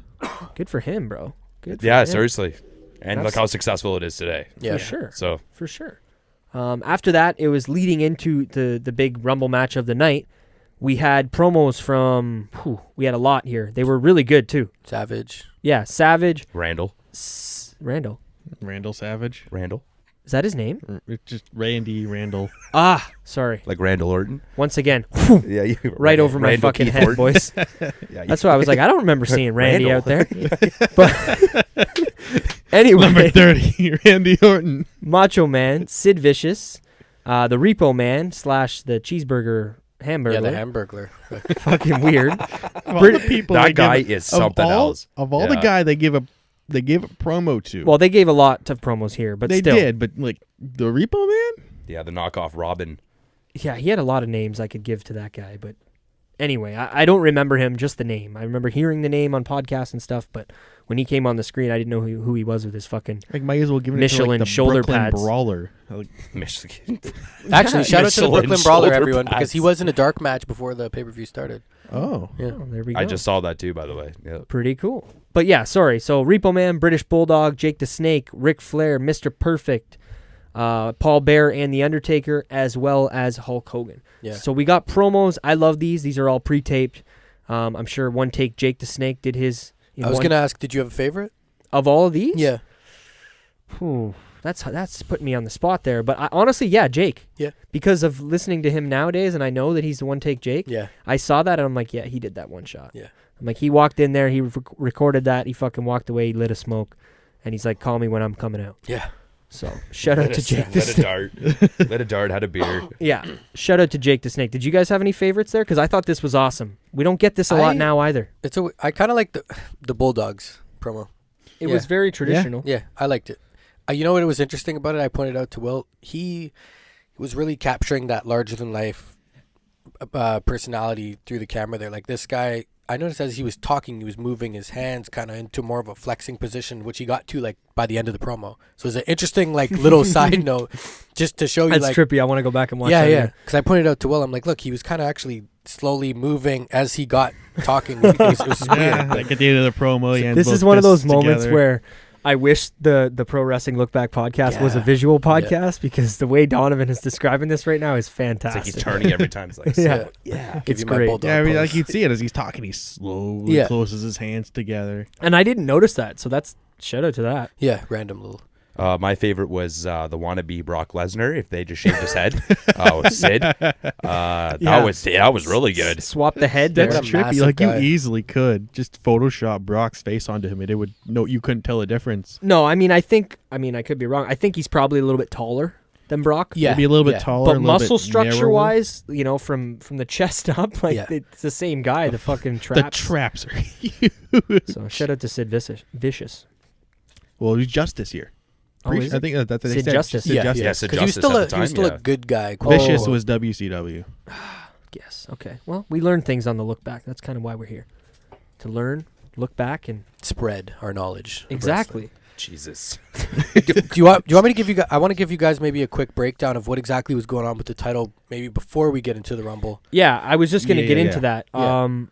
Why don't you pause that though? Because we didn't do it at the beginning of the show. Yeah. So I'm gonna make sure anybody who's listening to the show, as always, thank you for checking out the show so far. But do us a favor, go on Instagram and Twitter, give us a follow at PW LookBack on both of those. If you have any questions, comments, concerns, insights, whatever the hell it may be, send us an email, prowrestlinglookback@gmail.com. And obviously, if you're listening to this now on iTunes, Podbean, or Spotify, you know we're available on those 3 platforms, as well as YouTube. That's not going anywhere. The videos will still all be posted on YouTube. But yeah, that's pretty much, I just wanted to get that in the middle of the show. Check us out on Twitter as well, at Salsa, SCELSE, or SCELSA. Can't even gonna spell say. my own last name. I usually give up my Instagrams at JVY, but I'm going to give back up my Twitter again. I'm at 103 followers. We went up 20. 20 followers. Shit, bro. That's, you're Thank you moving on so up. much. Yes, And I'm not thank being you. sarcastic. That's, it's And only you know been what a it is? week. Yeah, it's great. So a lot of wrestling, other wrestling promotions. Sorry, a lot of other wrestling podcasts have been following us lately. Yeah. A lot of people have been listening. A lot of people have been answering questions lately. So that's awesome. So mine's ZJVY93 for Twitter. But yeah, give me a shout. Yeah, mine is just Don44, and I just wanted to shout out all the followers, man, because I got a ton of like new wrestling fan followers, and You're welcome. fans of music as well. So it's cool. I'm trying to interact with all walks of people and trying to keep them entertained with my feud with Hulk Hogan going on. Oh, yeah. I've been promoting he you hasn't lately, blocked so you yet? You're welcome. Yeah, he didn't give you the block? I don't know actually. I'm not sure. You have to check that. Kind of hard to have a feud with someone who doesn't even know you're there. HH out. He's aware. And Will, At Lateral G on Twitter. That's about all I'm going to give for right now. what about that Twitch? You give up on the Twitch game or no? On Twitch, yeah. I have a couple other things going on right now, but I still got to figure those out, and maybe I'll give those out then. Stay tuned for future roundtables to find out more about that. But yeah, like these guys said as well, don't forget to check out our friends. I don't know if they've been shouting us out on their shows, but I'm going to keep shouting them out on our show. Because we love you. Because that's what we're about. We love you. So We're check the out faces. yes, we are the baby faces of the Wu-Tang of Wrestling podcast. At the Armchair Bookers podcast, at the 20x20 podcast, at the Deadass Girls podcast, and at Wells Mania, as well as at the Stringers podcast. Give them a shout out as well. But yeah, with all that being said, all the little hoopla of advertisements and Pro Wrestling LookBack stuff, we thank you for checking it out. But with that being said, Donovan's going to get into You're going to say something that I'm going to say. Guaranteed. The I Royal- want to hear it, though. the Royal. I don't know what you're going to talk Oh no, about. I want to hear your take. Yeah. No, but I just want to get Donovan to explain to us a little bit more about the Royal Rumble 1992 and why the WWE World Heavyweight Championship was on the line WWE. in this match. WWF, World Wrestling Federation. Never mind. I was going to say, because you're going to explain why it was on the line. Is that what you're going to explain? Yeah, Yeah. exactly. And a bit about Flair. Never mind. Okay. Mine's we don't know what- mine's different. We're Never going to mind, save sorry. whatever Younger's talking about for later. I Sorry. guess. Yeah, my bad. Keep it in mind though, because I want to know. Yeah. Okay, sure, yeah. Absolutely. Yeah, so I don't know, Will, were you curious at all maybe going into it? Like, did you ever think, like, hey, why the fuck's the title on the line? Did that cross your mind at all? Or? There was a couple things in my head I thought might have happened, but I just didn't know about the timelines of them. It was either Ted DiBiase trying to buy the belt, or it was like Sergeant Slaughter and like a gimmick. Yeah, you mentioned something about that to me. Like the Iraqi sympathizer gimmick that he used to have or Yeah. something. I just don't know if the timelines match up, but I was figuring it was something like that. Yeah, yeah. What about you? I just want to hear everyone's kind of thoughts on Yeah, it. no, and I'm happy you're doing this because I'm going to be completely honest with you. I didn't know anything that what Will was just talking about. It's all new to me. Yeah. B2. I Me too. shut out younger. Yep, serious. No, I'm being serious. This is why the look back's good, because we all have different knowledge Yeah. and we bring it all to our table here. But for me, I want to know who got fired. Who was the champion that got let go, that was no longer the champion anymore? And because that's usually what happens. Either somebody gets fired or somebody gets injured. Let's put it on the line here, whatever the case may be. I don't really have to say anything because I watched the video with you, Don.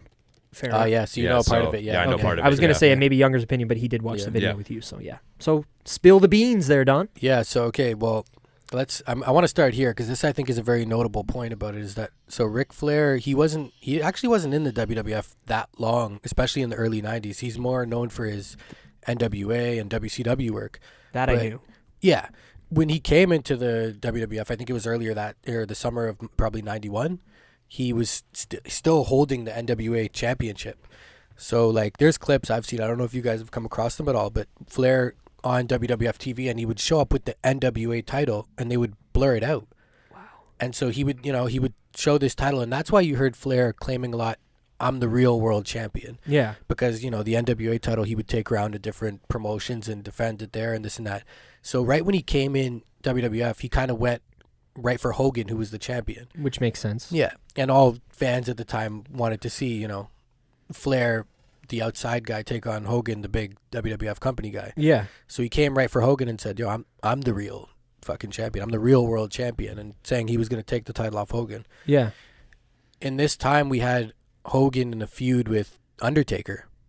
Oh. And so they had a match first at the Survivor Series where Ric Flair got involved and kind of helped Undertaker win the belt.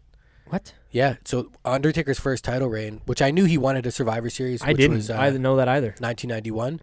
Flair. What was his debut? 1990? Yes. Okay. Yeah. He So won a year later. Yeah. yeah, which is pretty crazy to think about, right?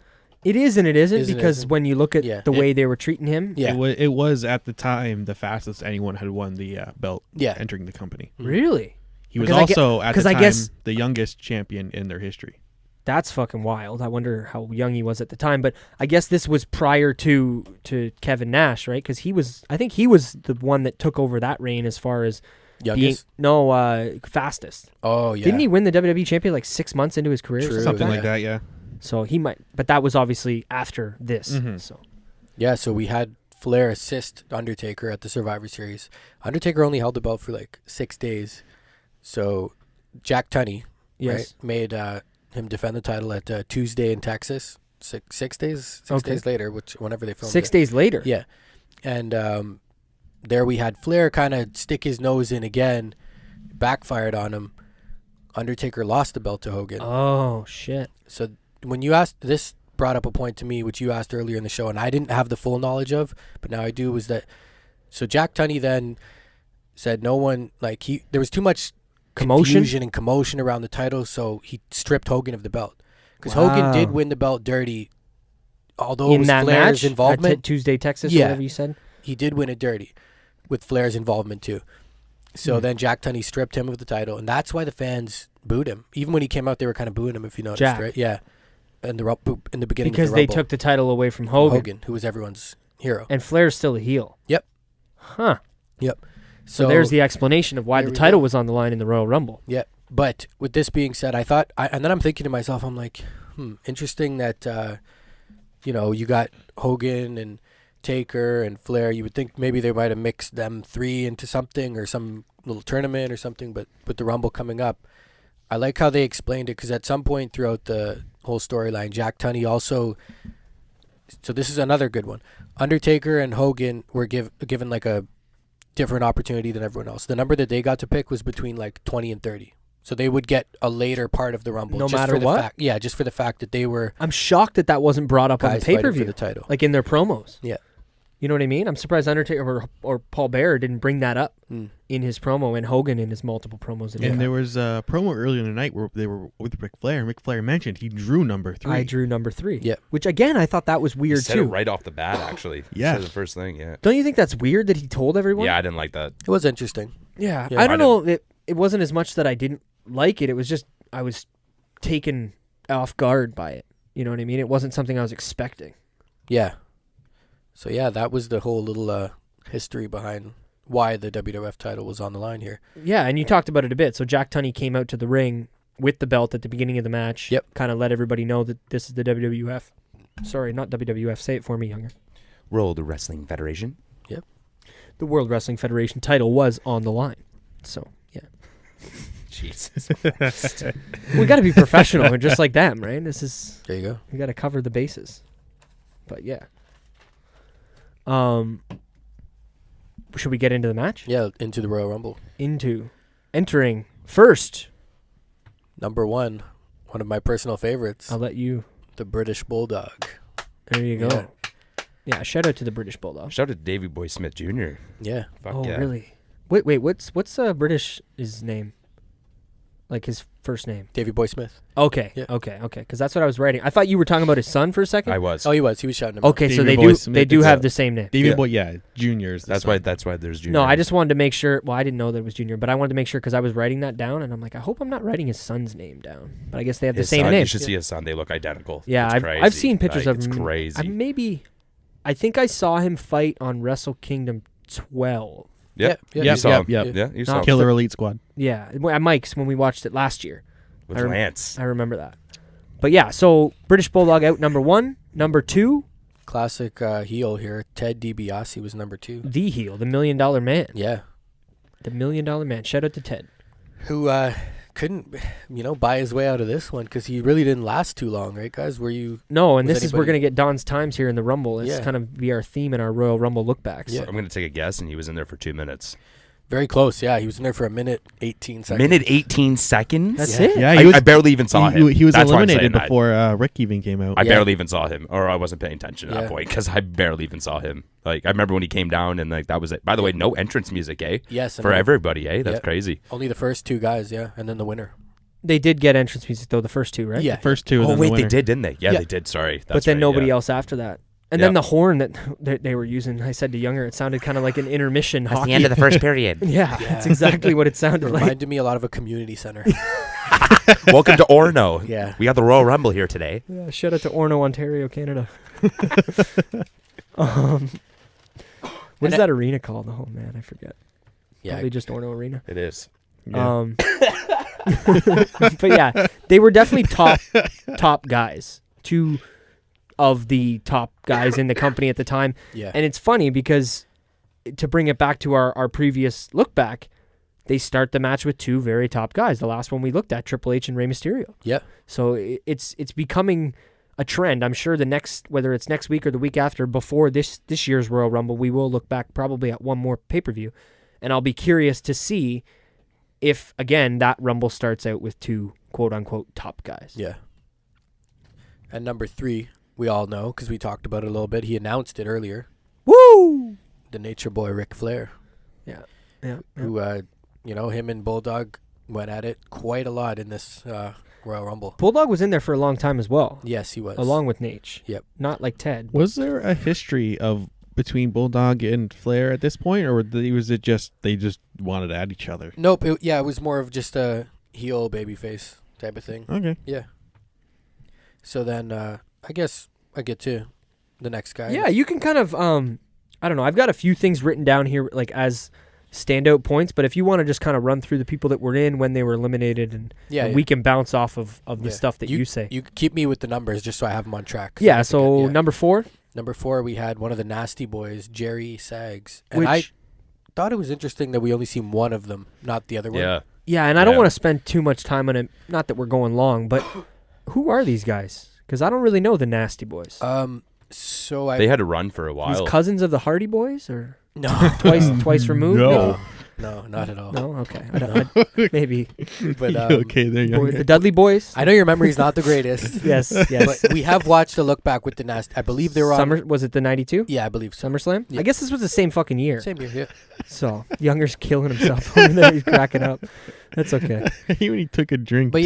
yeah, he wasn't in there very long either. It seemed like we seen a lot of Flair Bulldog in the early going because he was out of there. He was the second guy out of the match, and he was only there for 1 minute and 6 seconds.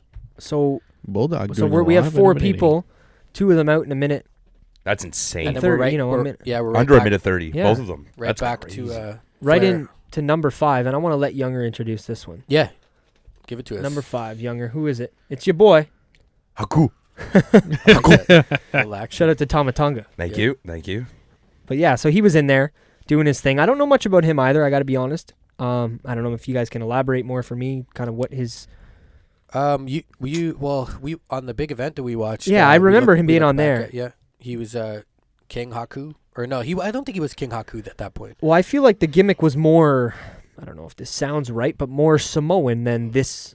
What we're looking at here, Yeah, even so- though it was the same year. Yeah, he had King Haku, and then he had another one, but his WCW name was Mang. yeah, his Yeah. WCW. But he had King Haku, and there was another one. It was something Haku, but it wasn't King. It was something else.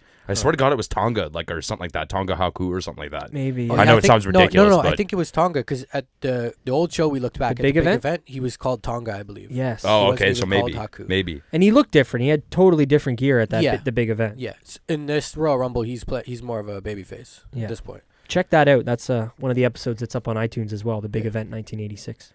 Again, not in there super long, man. It got right back to Flair and the Bulldog. He was in there for 1 minute and 51 seconds. So these short entrants here. Yeah, but things change shortly after. I just wanted to point out, too, so we had the Bulldog throw out DiBiase and the Bulldog throw out the Nasty Boy and Haku, so 3 eliminations already for the So Bulldog. maybe trying to get people to buy into the fact that he could have won this match for Yeah, sure. definitely. But yeah, and then number 6. Is that number 6 we're at? Yeah. Number 6 is a big one. Yeah, big one for sure. The Heartbreak Kid, Shawn Michaels. yeah, young We Shawn, definitely the kid. And newly Hair. newly single wrestler, Yeah. as we should add. You know what I Yeah. mean? This is not, I said it before, but this is not the Shawn Michaels that we all remember. Mm-hmm. This is a different early version. This is the start of it all. Exactly. Like he shows up in the match. One of the first moves he does is 2 super kicks, Yeah. and and then it just. but he the immediately, crescent kicks. him and Flair start going at it. Yeah.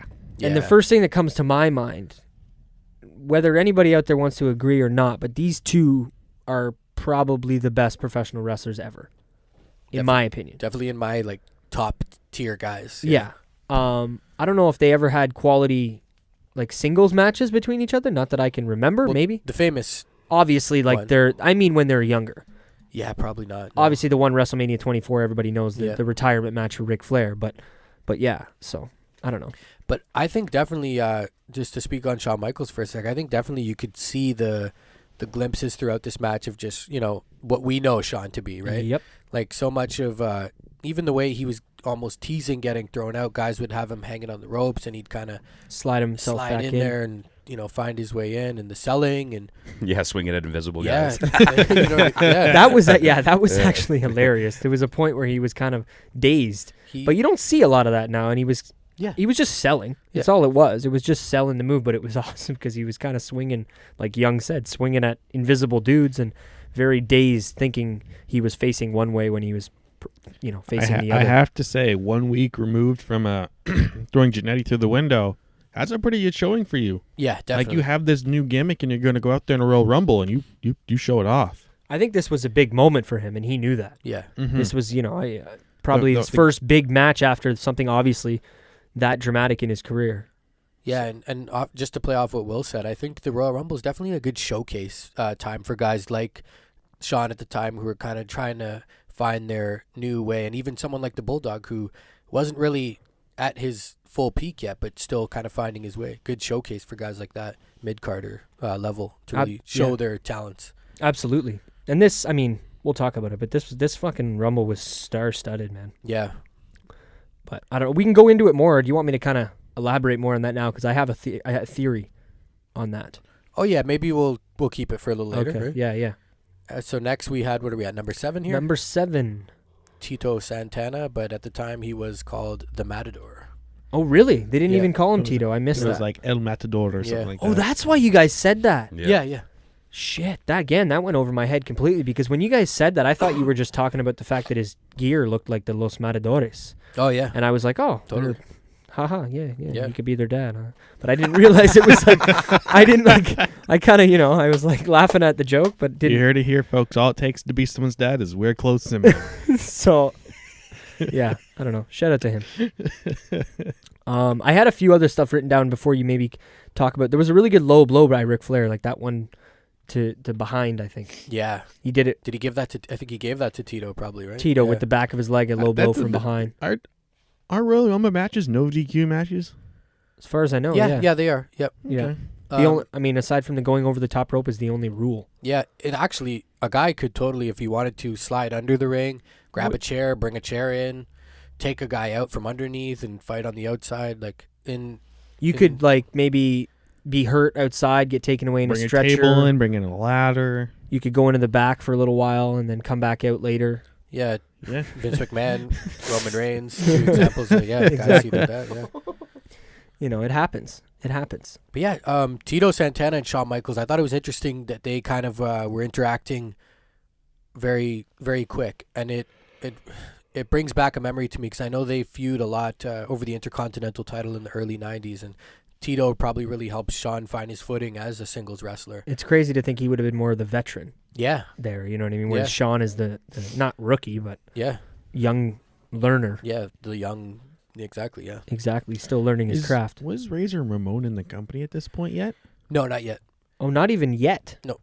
Wow. Because if you think of Sean and him fought over that Intercontinental title and that ladder match, the iconic ladder match. And Yeah. that was So what, a couple of years I don't- later. I don't want to get too off topic. Yeah, I'll was. tell you if you want. No, but I'm just curious. Like, when did they go to WCW? 95. Yeah, around that time. So they 96, weren't I even in think. WWE very long. If they weren't here in 92 and Yeah. they left in 95, they Um, were only around for 2 to 3 years. Yeah. That blows my mind. I Yeah. always thought, Razor Ramon, Scott Hall were staples of the WWE. See, I think the reason for that being, not to go too much into this, but they were big stars when they were, like the short time that they were here, they did a lot, and their characters were just super Popular and with the over? fans, yeah. I Like, guess that'll well, do it. Not to give it away or whatever, but Razor, he's in the company 1993 Royal Rumble. I believe he's fighting for the WWF title. Oh, wow. Yeah. So a year later, he's Yeah. already, there you go. I guess if you had it back then, you had it. Yeah. And they gave it to you. They Definitely. gave you, if you could show them a Mm. reason to put you in the main event, then they would fucking do it. Mm-hmm. That's good. So what are we at? Number 8, I believe. Number 8. The Barbarian. Yeah, not a guy I've ever fucking heard of. Yeah. The Barbarian, I know the name a bit just from old tapes I used to watch as a kid. Not anyone too notable in like the main event scene. I guess more of a mid-carder kind of guy. Yeah. Yeah. I didn't like his gear. Yeah. Very interesting. What was it like? It reminded me Animal? of it reminded me of the Highlanders. Not to bring them up too much Yeah. lately, but it did remind me of the Highlanders Mhm. and their animal skin Yeah, that's what it was. kind for. of gimmick. You see, on the opposite, I liked it. I felt it matched his gimmick. He's the Barbarian. He's coming out like, I don't know if the Conan movie was out at that time with Schwarzenegger, and that's maybe where they got the gimmick from. Oh. Definitely possible. I think that movie's from the 80s. So yeah. I think at least. Don't quote me on that. But it's not as much, I guess you're right, because you bring up a good point. It fit with the gimmick. Like I wasn't as big a fan as of the gimmick. He Yeah. did last a while, though. Oh no, he was in there quite a while. I mean, Don, you probably got the time there for how Yeah, long? his total amount of time he was in there for 12 minutes, 55 seconds. So yeah, decent little run for him. Decent little showing. Decent amount of time. I want to know how long Shawn Michaels was in there too, but we'll talk about that maybe when he gets eliminated. Yeah. So number 9, The Texas Tornado. or better known as Kerry Von Erich, Yeah. Kevin Von Erich. One of the Von Erich brothers. Yeah, one of the Von Erich brothers. I thought that he looked a little too much like the Warrior. Oh yeah, the tassels on the. Yeah. And just the Even jack, the hair, the boots, the- the hair, The blonde hair. everything, the poofy hair. He was pretty big, bigger than I remember seeing him in, shots of him at the Texas Forum or Yeah. whatever the fucking, shit that I've seen from back then, and the bare feet and the bottles on the ground. Yep. But yeah, good for him. He's a legend in wrestling, and especially in Texas wrestling. So Yeah, and to maybe touch on that a bit, I noticed him and Flair started interacting kind of right away. Probably goes back to some of their history outside of the NWA, Yeah, the old days. exactly right, because Flair was one of those guys like we talked about that was traveling around the whole fucking country with that belt. So Yeah. coming in and out of territories. Just a shout out, like, definitely an amazing performance by Flair, but I just like the fact that he worked with like literally everybody in this Rumble. I don't know if you guys noticed that, but he was not just kind of messing with the British Bulldogs and the Hogans. Like, he kind of was working with everyone. And I know myself going in, I was always under the impression that this was one of those Rumbles where Flair maybe didn't do as much work as some other guys. I thought maybe he did more laying down, and that was not the case. Yeah. I was definitely wrong in thinking that. But number 10, the Hamburglar himself, Okay, yeah, that's what I. the Robin. the Repo Man, yeah, Robin. Yeah, the Batman Repo and Man coming out there. whatever Could name. you imagine if this dude had one? Could you imagine? Jeez. I don't know why I'm so caught up. I don't know if it's because I work at a dealership, but I'm so caught up on the fact that this guy had fucking tires on his shoulders. Yeah. What was that? Like bolted onto his Yeah. shirt. Is it because he's a repo your car that he's like? I just didn't get it. It didn't. I don't know. The character's an odd one. It is. It's not something I feel that was, or I know even, it wasn't very. Is you know, it one of popular those with things people. that's? Sorry to cut you off. Is it one of those things that's become popular because of how gimmicky, like the gobbledygooker or fucking the clown, the Doink the Clown, or the goon, or No, I wouldn't even say he was like super popular. not. was a But I super mean, would you put him in that same category with all those wacky fucking Oh, yeah, garbage man definitely, and the yeah, dentist yeah, and Yeah. definitely. all those trippy characters they were trying to do at that time? For sure, yeah. The Yeah. dentist, yeah, Kane. Yeah, Yeah, Kane, that's crazy. Exactly. Shout out Isaac to- Yankum. Yeah, Yeah, no, that's right. Yeah. I don't know if anybody knows a little known fact about the Repo Man, but he was one half of Demolition. Yeah, So you great. said that during Yeah. the show. What? Yeah. Blew my mind. Yeah, Wow. yeah, he said that because he didn't Wow. look so big. Wow. But Demolition, you think are bigger dudes, no? Then Yeah, well, the clothing really could hide his. Oh, for sure. And him kind of crouching down, doing his little thing. Kind of. It was the hamburger. steal your stuff. Yeah. It was weird, man. Who came up with that gimmick? I want to know. Tunny. Jack. Yeah, we can just blame it all on Jack for this one. Yeah, so number 11, Greg the Hammer Valentine. looking aged. Yeah, Aged cheddar here. but still not too bad, I thought. No, Yeah. he just definitely looked like an old Also went directly for Rick. Yep. yeah. Excuse me, a lot of guys did that. And definitely with Greg, definitely that goes back to their history, whether it be NWA or AWA. But Do you think it has to do with their history or just the fact that they don't like how this dude came in from a foreign company and just starts immediately challenging for the yeah, title? I would probably say both. Both for sure. Yeah. How about we get the next three kind of grouped in together because they all didn't really do much. Yeah, so we had Nikolai Volkov. My boy. In there for, what was it here? 1 minute and 3 seconds. Minute 3 seconds. Not bad. Not bad at all.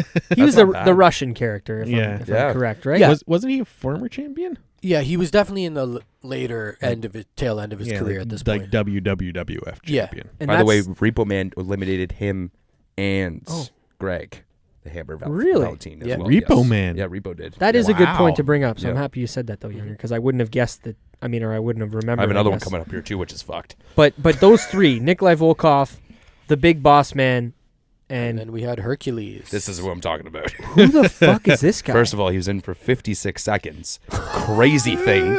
He was in for 56 seconds and he had an elimination. Oh, He got really? rid of the Barbarian. Oh, who was in there for Hercules quite a bit versus- too, yeah, right? yeah. well, not super long, but Barbarian came in 8, Okay, all right. and So, he was 14th. Hercules. so not bad. Yeah. Not on topic, but shout out to the movie. It's one of my favorite Disney movies that there is.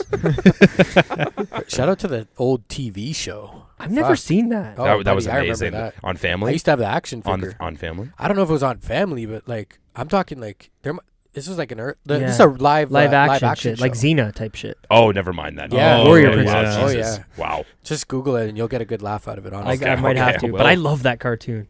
yeah, that movie. Are you thinking of He-Man? Me? No. No, not me. It's him. Oh, okay. But it's a Hercules There show. was a live action Hercules show in the like mid early Oh, 90s. okay. I used to have the action figures. Jokes as fuck. Yeah, that's sick. back to the 1992 Royal Rumble. Yeah. Rowdy Piper. Yes, coming out number 15, right in the middle, right halfway. And there was maybe one person that ran quicker than him, but how about how fast he ran down to the fucking ring? Yeah. And did he go straight for Flair too? Did he? Well, Will's the one to remember that better, but I'm not sure. Maybe.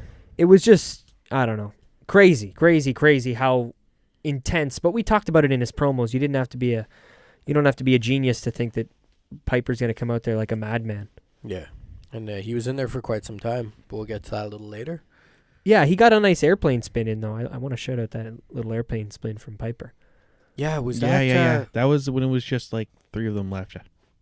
Yeah, later. Oh, yeah. For some reason, I thought that was in the Mountie match. No, that was later on because I've got it written down in the Royal Rumble stuff. But yeah.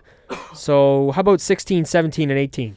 Let's group them together a little bit. Jake the Snake, Mr. Jim Duggan, hello, and Erwin R. Shyster. Shyster? Yeah, Shyster. That's right. That's what his name was? Shyster, AKA... yeah. IRS. Yes, IRS. Yeah, Yeah, but Erwin. Well, first let's talk on Jake the Snake. Yeah.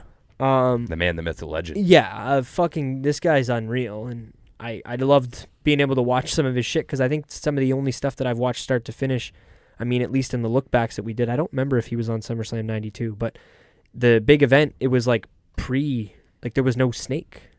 Was that, like, did he have the snake at this time? Yeah. Oh, yeah. He just wasn't bringing it out to the ring, obviously, because it's a Rumble. Yeah, so, well, I can speak on a little more of him and Savage thing. This was during that whole storyline. Oh, when he... The famous snake bite and the Oh. stuff with Elizabeth and everything, yeah. That explains why Savage was so, yeah, gunning almost for him. eliminating himself trying to get to Jake. I want to just say it because I think it's a fucking amazing story. But anybody who hasn't listened to the episode, go listen to Jake the Snake on Joe Rogan because he tells a story about how the night before they did that snake bite out in the ring, Savage came up to Jake the Snake in the locker room and he's like, I need you to let that snake bite you. And Jake's like, what? He's like, yeah, that snake's going to bite you. I'm not letting you put that snake on me unless you let that snake bite you. So he makes Jake the Snake take that fucking snake and bite him right in the thigh, in the inner thigh. And then Macho Man's like, all right. And then I don't remember if that was exactly how the story went, but basically Macho Man made him fucking have that snake bite him. Some fucked up shit. Yeah. He was paranoid about people trying to take his spot and a lot of people want to be the Intercontinental Champion. Serious. Like that's... Yeah. It's a true story. I mean, you can hear it fully on the Joe Rogan Experience with Jake the Snake. But Savage just making a quick appearance on the look back, so shout out to that. Yeah, you never know who you're going to get. Never know. You never know. Hacksaw Jim Duggan, like you said, younger at 17. He was in there for a long time. How long was he in there, Don? 20 minutes and 45 seconds. Probably one of the longer entrants. Yeah, and definitely more of a character. Oh, for sure. Yeah. I would put him in the same group as the Bushwhackers. Yeah. Feel good, fun, easy for the kids to cheer for, and why the fuck would you boo this guy? Kind of like a Eugene, maybe too, a modern or and to bring it somewhat modern. Yeah, and shout out to IRS as well because he was in there for almost 30 minutes. Yeah, Bray Wyatt's dad apparently. I guess I was out of the loop on that one. I didn't realize that. That's crazy. Yeah. Wow, Did you know that? No, I did not. Actually. No, that's nuts. Yeah. Really? Yeah, they told us that during the show. Yeah, these two.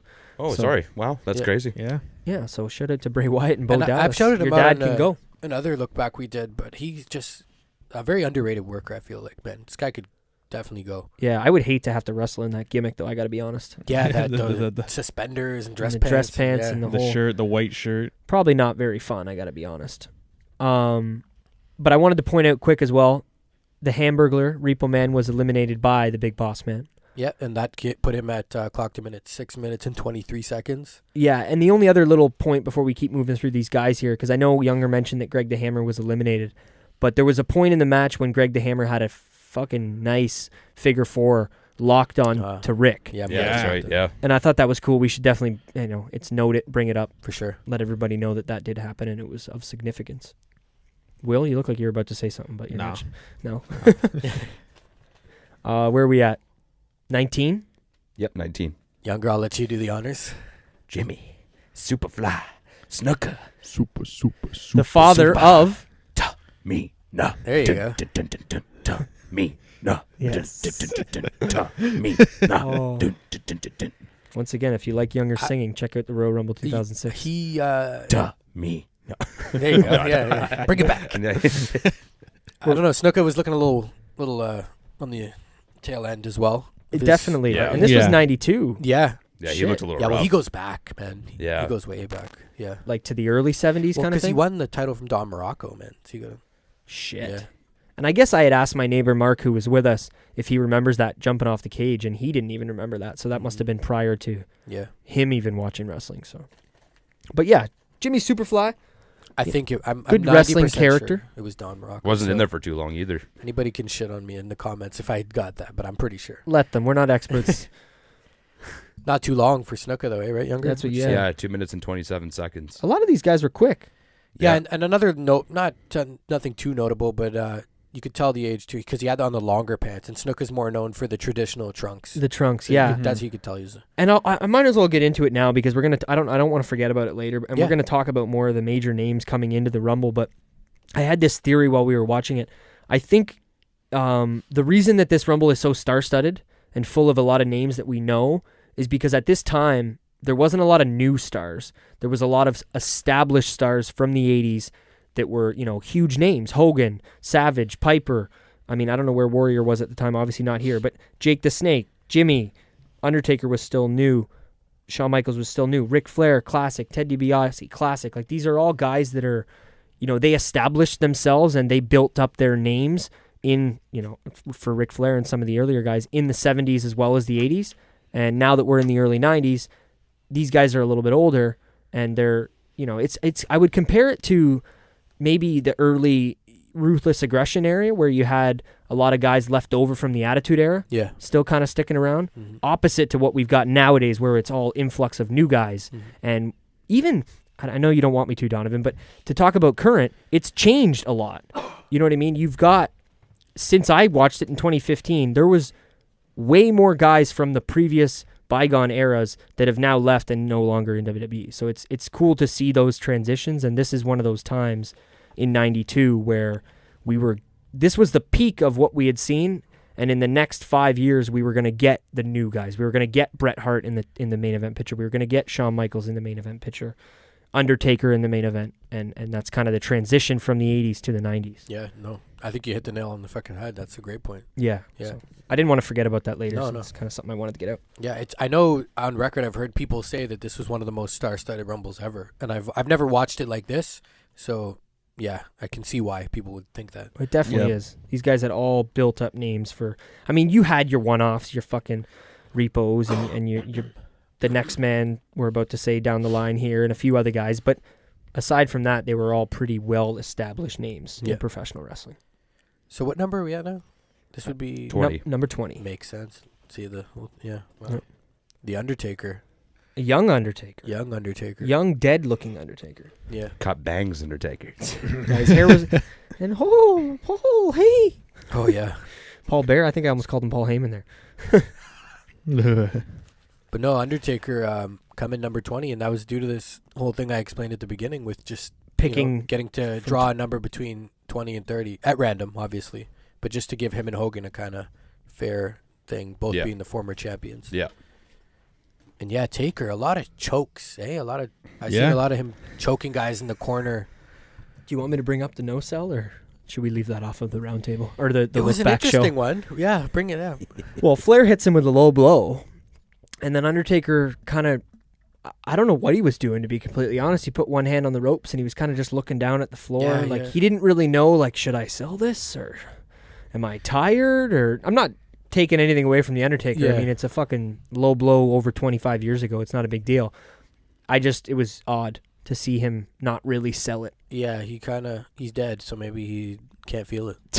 That's what I thought. No, that's It's him being such a character, because he did kind of do a slow. No, he walk Slow after. recovery, yeah. And they weren't focusing on it. This was something you would have had to pick up on, watching in the corner of your screen. It's not like they were focusing on this. And again, to shout out to the Bobby Heenan being so great on commentary, he played it off well. And I've said on another show about, I think, JR and Lawler, but announcers doing the job to protect the wrestlers when a mistake happens in a match, I think is fucking amazing. Yeah. Because I heard Heenan say even, oh, he tried to like lift the Undertaker. He tried to he played it off that Flair was almost trying to carry him. lift him. So that was great little. Yeah, it's been about half an hour since we shouted at Bobby Heenan, so shut up, Bobby Heenan. Gotta get that in there. By the way, it was funny when Undertaker got eliminated too, eh? He gets eliminated and his eyes just go to the back of his head. Yeah. That was fucked. How long was he in there? 13 minutes and 51 seconds. Okay, so he's still in there for a bit. Yeah. Still a little bit. And number 21, this is the man that I was talking about that I said I don't think anybody ran quicker than him. He was doing his best Ultimate Warrior impression. Yeah. Oh, yeah. Yep. The Macho Man, Randy Savage. Yes, I know my impression isn't as good as Donovan's. It's okay. And he was coming. I didn't do that. That wasn't me. He was coming. He was coming straight for Jake, but Jake was already out of the ring. He booked it out of the ring. He ran. Yeah. And we all thought that Savage got eliminated. He should have been eliminated. He went over the ropes. But that happened a few times in this match, so apparently back then that wasn't a thing. Because that happened with Greg the Hammer too, didn't it? Didn't he go over the top rope by himself and then he wasn't technically eliminated? I don't remember that. Am I wrong? Happening. No, I don't remember that. Greg went under the second rope, and I'm pretty sure because of the way the camera was, I don't think Macho went over the top. I think he went under the second, but because of how the camera panned down, you couldn't quite see the top rope, so that's why it looked like it went According over. to Wikipedia, he went over the top rope. Oh, well, here's the I thing. am wrong. Here's an interesting question to pose, right? Because the Royal Rumble, they say you have to be thrown out and land on both feet, right, to Both be eliminated. feet have to touch the floor. But Savage was never thrown out. He jumped out himself, so I don't know. Technically speaking, he wasn't actually thrown out by anyone. But isn't the rule if you just go over top rope, period? Macho Man's been weird in Royal Rumbles. There's been the one where he eliminated himself by doing the fly off the top, and there's the one where he basically jumped over the ropes from Yokozuna. Yeah, that one was. Oh, one yeah. I'm not a fan of. But. So he's been very weird in Royal I forgot Rumbles. about that one, actually. I've seen a clip of that, actually. That's crazy. That's crazy. He's when he been jumped very over. weird, Yeah. so he's not the most consistent or consistently breaking the rules, I guess. Vince is coming out to him, basically. We need you to But I don't eliminate know, yourself for the fourth year in a row, please. You know what I'm saying? Am I on to something here? Maybe because they do say you have to be thrown over the top rope. They specify thrown. No, I agree with you completely. I just know that it depends what we're talking about, whether it's past or present. Yeah, because present you're out. Like there's no way you could jump. Sheamus could. I don't know why I said Sheamus, but Sheamus could fucking put his leg over the top rope and walk out of the Rumble, and to me he's out. Whether he was thrown or if you go over the top rope and touch the floor, you're out. But back then I don't know if it was different. Like they could get away with shit back then where they don't have to fucking explain it. They just say, "Oh, he's in." Okay. You know what I mean? They can do that. At least they did explain it though. Yeah. So, Mr. Berserker. the Berserker. Oh, really? I thought it was Mr. The Berserker. The Berserker. I fucked that up. God, get these names right. Which was he, number 22 are we at? Number 22. Yes, 22, because 21 was Macho. Yeah, and 23? Because I don't have much to say about the Berserker other than I don't know who the fuck this guy is. And He's my boy, Big V, and not Viscera. You're talking about Virgil with the popcorn Virgil. pants. Yeah, that's right. Ooh. Yeah, classic popcorn pants on Verge. Which they were trying to do a little solo thing with Virgil at the time. It didn't, work out as well, but... Yeah. And then... keep going. Number 24. Because the match, Irish. there wasn't too much, I got to be honest, going on inside the ring here. They were kind of just typical Rumble shit. They were clearing. But, sorry, Younger, didn't mean to cut you off. Iron Sheik. Yeah, I found it as... I don't know why they said Colonel Mustafa on the listings that I was, looking up, though. I seen that, too. Because he was in his corner. Yeah. So maybe that was just a mistake on the... Oh, the guy in front of him. Yeah. I was going to say, who the fuck is Colonel Mustafa? Yeah, I didn't know what you were talking about. That was Colonel Mustafa. I'd never seen him before. Yeah. Is that the brother or the father to Ali? Maybe. That could be his grandpa, I would say. Maybe, yeah, I guess that would make that, probably fit. Probably related. They should tie that in. It's a common name. What number it's are we wrestling. We got to tie it all together, Will. Come on. What's the next number? The next number is number 24. No, we said Iron Sheik. Number 25. This is my boy here. Yeah, I was going to say, this is your boy, Don. Shout out Rick the Model Martel. Look at this guy. Yeah. Who are you cracking up at? Rick the Model. He's taking a look at some pictures Canadian, of Rick. by the way. Canadian, I was just going to say that. Too. Yeah. Nice. Yeah. Shout out to Rick. Yeah, he lasted for a while. He was Final Six. Yeah, he was in there for some time. Yeah, we're getting down to the nitty gritty here, and it's called, like I said, it's a lot of these guys are top fucking guys, you know what I mean? Yeah. Other than Rick, I mean, I don't know how top Rick was. Maybe Rick the Model, no, he was. Did he win doing his- Intercontinental? Was he? Or Yeah, no? yeah. Rick's other ring name, Gus Griffin. Yeah. He was definitely. He was a world champion before WWF, but even in WWF, yeah. Did he have a few Yeah, title when reigns? his name was Gus Did, Griffin. Intercontinental champion in the F. Huh. Okay. Yeah. Cool. Good to see. Sorry there, Ricky. And No, then, Gus Griffin. Where are we at? I'm so bad with the numbers here. 26. God, Who wants to drop it? This is a big one. This is a big one. The biggest one, maybe. Hollywood, Hulk When Hogan. it comes crashing down and it hurts inside. Jesus, go. there we go. Okay. So if anyone didn't guess- Canadian Idol is calling your name, eh? Oh, buddy. Oh, I'm coming. I thought I was up there, but hold on a minute. I'll change them vocals just like that. It's Hulk Hogan. Throw a little auto tune. Hollywood Hulk Yeah, Hogan, by the well, way. It's not Hollywood yet. Yes, it's Just, it's it's always the going to Hulk. be Hollywood because it's the just best the version. Hulk. It's just the Hulkster. You guys are going to fight over this. Jesus. No, Get it's the just gimmick a, timelines no, right it's just here. a name. Who cares? Hulk Hogan, he's the man. Yes. Yeah, fan favorite definitely at the time. Crowd went wild when Hogan came out. And he didn't get the number 27 I spot. was fucking shocked, but you know why he didn't get it. Well, because Principal Skinner came out at 27? Exactly. Fuck. Who the hell was this? I don't know. do you No, know this he- is the one I didn't know. I don't remember like the Barbarian and fucking Berserker, and these are guys I've heard of, but Skinner I don't remember. Can I ask you a question? Have Why- you guys seen the movie Harold and Kumar Go to White Castle? Yeah. Bits of it. Do you know when they go into the forest and they find that hot chick and then she's dating Mr. Weirdo? Yeah. And were they related or something? Yeah. Or- Tell me that this guy doesn't remind you of that motherfucker from fucking Harold and Kumar Go to White Castle. Yeah. No, he. Yeah, a little bit actually. Yeah. It's a great description for the people Yeah. that don't know who Skinner is. Yeah. Yeah, and I mean, obviously, I say Principal Skinner. He wasn't in a suit, ladies and gentlemen. What were you? Yeah. Guess who Skinner is? Okay, Who? give it to me. Doink the Clown. Oh. Yeah. Holy Look at us. shit. That's crazy. So there you go. Maybe that's why Skinner didn't stick around very long. Well, shout out to his other gimmick. 'cause Yeah, that- Doink the Clown Yeah, is it says Doink the Clown debuted in '92. So he's like the original Doink. Yeah, like he's the one that was- started it. Yeah. Not the goofy Doink, the actual like creepy clown Doink. Maybe, yeah. That picture that Younger has on his phone Yeah, looks he pretty is. creepy. He is because it What's says that? he is Yeah. a clown / or evil clown Little wearing side traditional note. clown makeup. Yeah. Just as a kid, man, that guy, he had this dark music, and The when his clown? paint was like half on, half off. Yeah, that's right. Yeah. He Yeah. looked like a creepy motherfucker. The original like Yeah, that scared the shit out of me for Yeah, sure. I didn't like him. Where are we at? Other than talking more about Mr. Skinner. Skinner was in there for 2 minutes and 13 seconds. Shout out. He was Yeah. eliminated by my boy Rick Martel. And who was still in there at this point, do we remember? Because I do want to talk a little bit about that Shawn Michaels elimination, which we may Oh have- yeah, no. Let's get to it, and then I can give you Sean's time. Yeah, well, why don't you give me the time and break her down for So Sean was in there for 15 minutes and 46 seconds, which seemed like a lifetime in this Rumble. it did. it. Yeah, Yeah. I can't disagree with Yeah. that. I got to be completely honest with you now. Seemed like a lifetime. And Shawn Michaels, and man, I can't believe because I fucking brought it up in the first place, but it's slipping my mind as to who eliminated him. Tito Santana was the one who eliminated Sean, which probably leads into the rivalry I'm thinking of. Of those two? Yeah. Well, I mean, not that it's, but did he get up to anything big at the Mania for this year? Sean? Yeah, Mm, probably not yet. that match could be. Towards I can't remember what he did. I can't remember, but I'm sure he had a good spot, decent spot. for sure. Yeah, no, I'm not Yeah. trying to put you on the spot either, so it's no big deal.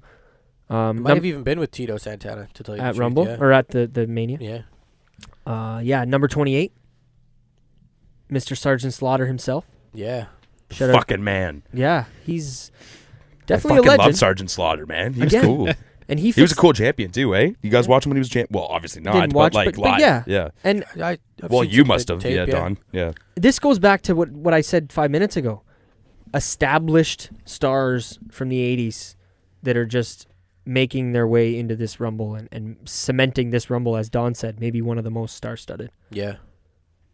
Sergeant Slaughter wasn't in there super long, but he lasted 4 minutes and 37 seconds. But he wasn't eliminated just yet No. because it was the next entrant who took him out. Mr. Sid? Maybe the next big thing at the time, Oh, I ruined it. right? Yeah, the next big thing at the time, for sure. The man. The man. So what Oh. number was Sid? Sorry. Sid was number 29. Oh, okay, yeah. And I wanted to mention as well, what was it there? Flair breaking the record. Yeah. Oh, yeah. for the longest being. Because this is what happened when Sid came out and then they announced it. I believe think so. it was sorry, Gorilla announced it. They announced, I think it was 60-something minutes. I'm not 100% sure like that, but 55 or something. Yeah, probably It around was there. 55. Really? Yeah, because it was an hour and 2 seconds he was in the match. Yeah. That was the total. oh shit! So- You know what? I think I'm getting confused with fucking our other one with 62 and Rey Mysterio. So yeah, Yeah. 55, 58 or whatever it was. That sounds probably a lot better, or more correct. But yeah, Sid, last name Justice. Justice, because Yeah. I had Vicious, because that's the only name I remembered. Yeah. Yeah. I didn't know much of Sid Justice. Yeah, I don't think he was in the F for very long before he moved, did he? So he was in there. This version of him was in there for a little bit of the early 90s, and then I think he left and he comes back because the version that I mostly remember was in, I want to say it was 95, 96, like the feud with Shawn Michaels and stuff. And when he takes on Taker at Mania at one point. Psycho Sid. Psycho Sid. Yeah, was more, Psycho, and he was- yeah. He had this creepy, trippy music, and I always thought he was good. Like, I didn't mind him though, but Show that picture back to Donovan. then, he just was a good heel to me back then. At this point, he's still a good guy, up and comer, Hogan's, buddy at the time. And yes, let me see this photo. And this in 2012. This is what Sid looked Oh like. yeah, I he was just wanted on. you to see an updated that's picture. from Raw 1000. I remember. Yeah, that. was it? I remember that. Yeah, because there's Yep. Rikishi. Wow. Yeah. Rikishi's right in front of him. But yeah, he I didn't realize him and Hogan were buddies Yeah, at the time. yeah, which is weird because at some You point when Hogan cut a promo, he said something about friends stabbing you in the back. Like he foreshadowed this in a weird way. Do you know Yeah, who there's he no friends in this Royal Rumble. It's Yeah, everyone gets these hands. yeah. Shit. Yeah, Sid was with WWF from 91 to 92. Yep. Left, then returned in 95 to 96. Yes, yeah. I think. I hope yes. that- No, that's sounds pretty about much what I right, said, yeah. Oh, no, and 96 and 97 because he had the championship too. Yeah. Yeah. I don't know. Sid Trippy. Who does he look? What were you gonna say? Yeah. he I totally forget what He I was going to reminds say you of someone. completely. Yeah, I think it's just Brock, like what we were saying before, and Yeah. whatever it is if The I next big thing. yeah, if I remember it'll come back to me because I completely Mhm. it left my brain. Should we talk about number 30? The Warlord. Yeah. The Who Warlord. the fuck was this guy? Is this the real next big thing? Is this Eliminated what they in were- what? Yeah, he didn't last too long. Like Let me. 50 seconds or something? Yeah, see, that's what I remember. The well, picture not that the Younger just not the pulled up. size. Younger pulled up. Explain that. so, You got to explain to that for explain the to people. the people. Younger pulled up a picture of Warlord. I guess more, 20. I don't know, 16, 17, 18, around that time. More modern Version? Warlord. I guess the Warlord was fairly new at this point. Am I correct in saying that, Younger? Because I remember him from a lot of VHSs back in the day and him having the face paint. And I think at one point he held the record for the shortest Rumble until it was broken by Santino Marella years down the line. Really? Yep. The shortest Yep. entrant in the Yeah. Rumble? Yep. Huh. Because in those little package videos that they started doing in the later part of the 2000s with the records and everything, I remember Warlord being noted as like one of the shortest in the Rumble ever until Santino broke that record. I think it was until McFoley broke the record when he knocked out Orton. No, Santino definitely has like the shortest Rumble record. Yeah, but that was before, and then it was McFoley, then it And was then it was- Santino. And then it was Santino. I I don't think know. I so. just remember the Warlord's name being mentioned a lot in those like videos. Those years Yeah. of him having the record? Yeah. Yeah, see, because I didn't know who he was. To me, it looked like one of those guys that, like you mentioned, I mean, we'll see what happens, but Lars Sullivan in the sense that Yeah. it's a guy that you think might be getting the big major push, and then who knows what's going to happen to him. Obviously, we know now, looking back as we do, that nothing really turned out with this guy. Yeah, except for some cool face paint. Yeah, reminds me of, I don't know, the Good Brothers in New Japan. Yeah, yeah. Their face paint, the way that it was. He wasn't in there too long, a minute and 43 seconds. But yeah, now we can talk about some of the The final four, basically, or the last few. yeah. I wanted to point out something about this Rumble as a whole, maybe not just the final, For sure. but something that stands out completely different from Rumbles that I'm used to seeing. It didn't look like and I don't want to say this, but fuck it. It didn't look like a spot fest. Yeah. It looked like a fight with stuff happening in the fight. Yeah. Where it didn't look like, oh, that's the Kofi spot outside the ring. Yeah. Or that's the whatever. Like, there was not a lot of gimmicky spots, Yeah. quote unquote. And I don't know if I'm correct in saying that, but that's the way. Moments, maybe? Yeah. It didn't look like there was like these predetermined moments, like you said, that were planned on happening. Okay, when this happens, then you two are going to go here, and that's going to be the gimmick spot of the. I don't know. It all seemed to kind of coincide together into one big match, rather than feeling like 4 or 5 matches all crammed. Like when we saw the Valentine put the figure 4 on Rick, it didn't feel like, oh, that's the spot we need to focus on. It just kind of felt like it happened. It was just happening in the match. Exactly. Stuff just kind of happened. Yeah. There wasn't a lot of like. Yeah, it's almost like, I don't know, I don't want to say sad, but it is in a way to me like sad as a fan, like totally. just to think of like later Rumbles and the way they've, Do you know what I mean with the spot they focus heavy? on, and the something's happening in the center of the ring. Like, I'll give an example, like, Foley and Santino, Sacco versus fucking the Cobra. Exactly. And that being the center of the ring, and that's the thing. Everyone else is around in the corners, and that's what's going on. Exactly. Or maybe, I don't know. The Kofi ones stand out to me a lot. Kofi. That's another thing that now that you bring it up, we don't see too many people taking breaks. In this match, no. Yeah, there was always at least someone trying to throw someone over, or someone throwing in the punches. Ric Flair fucking sleeping. There was no one. There was no one in a corner sitting there waiting. Yeah. Oh, I couldn't agree more. It goes back to like I mentioned on another look back, is like structure of the Rumbles, man. This structure was like done really well, and if you look at the guys and who was eliminated by who, and then almost like the aftermath, as in like the WrestleMania season and even the Mania itself. Guys who were thrown out by someone like by meaning, and it kind of continued into another storyline, or it meant something. That some, like, for example, like Hulk and Sid, and Hulk and Sid, and Savage and Jake the Snake. Oh yes, yeah, that's right. Yeah. Even fucking Tito Santana and Shawn Michaels. Even the whole tie-in with Undertaker getting involved with Jake and Savage, like that ties into whatever he's doing at Mania too. Like, so much of it had meaning, rather than just whatever eliminations to entertain us for tonight. It was, they were thinking about the stuff that they were deciding for what the repercussions were going to be down the line. Couldn't agree more with that there, Don. Yeah. Man, this is off topic, but I'm so mad I can't remember whatever the fuck I was going to say about Sid. If it comes to me, I'll tweet it tomorrow or the next day, but I don't know what. Sid, by the way, had the most eliminations out of anyone too, eh? He had 6 eliminations. In the match? Oh. Yep, he had the most. That's a good point. Makes sense, him being treated that way. Yeah. Exactly, yeah.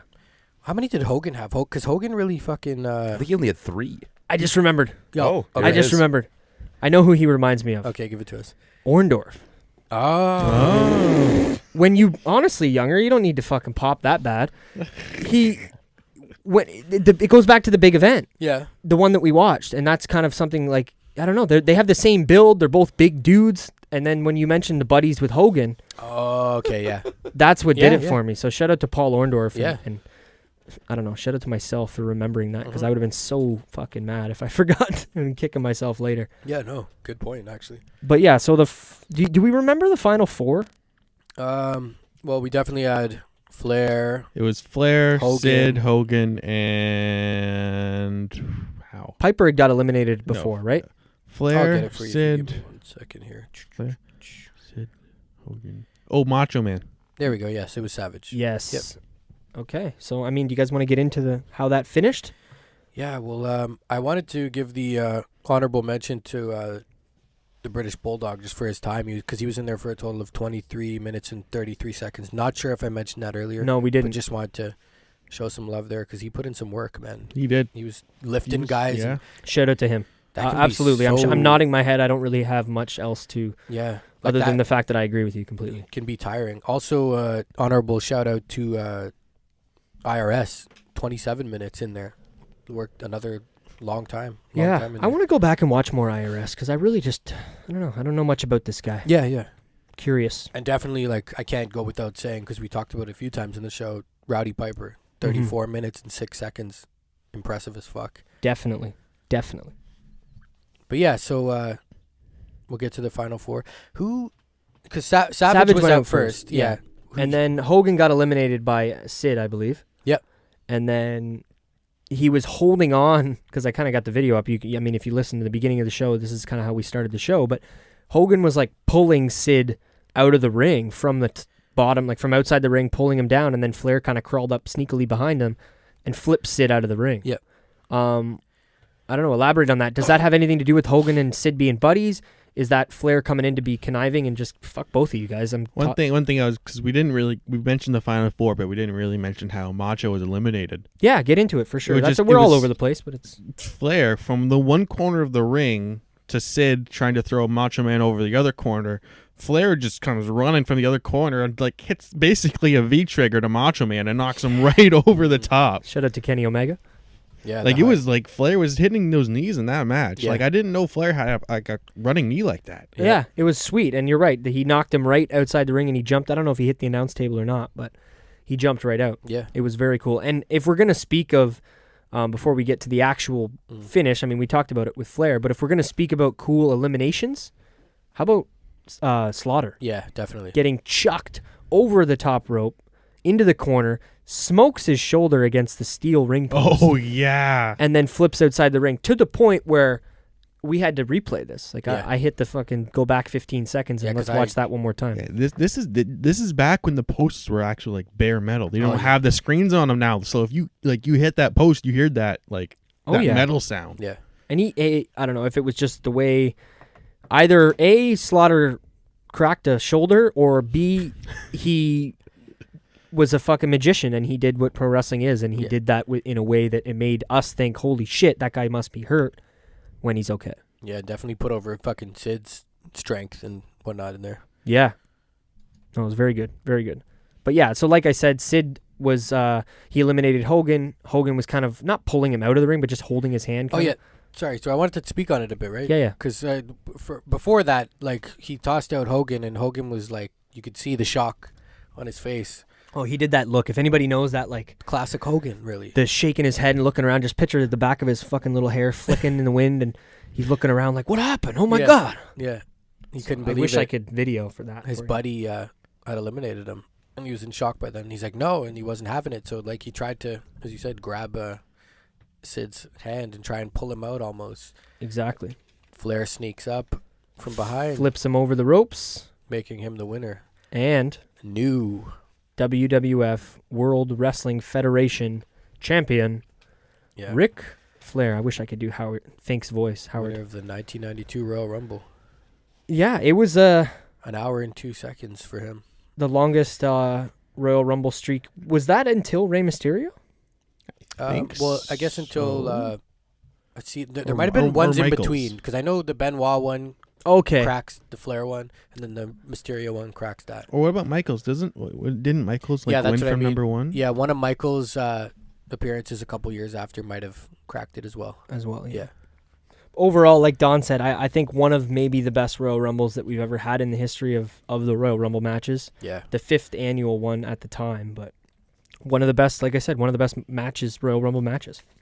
But after that, Hogan and Sid in the ring. This is fucking weird. Because Yeah. immediately I'm going, where's Jack? Where's Rick? Where's his new belt? But I guess, like you said, we got to push the big guys. And I don't mean big in stature. I just mean big in the sense that these guys are the stars looked at by the owner. It's Hogan. And look at Sid, man. Like, I'm sure Vince looked at him up and down and was like, yep, you're the next fucking guy. So I don't blame him. That was kind of what he's into. So it was weird that they were kind of having a little bit of a stare down. I mean, I backtracked my comments a little bit when we seen Ric Flair backstage with Jack Tunney, Mean Gene. Bobby the Brain had left commentary and he was there because he was fucking happy. Obviously, like you heard in the beginning intro of our show, ecstatic, yes.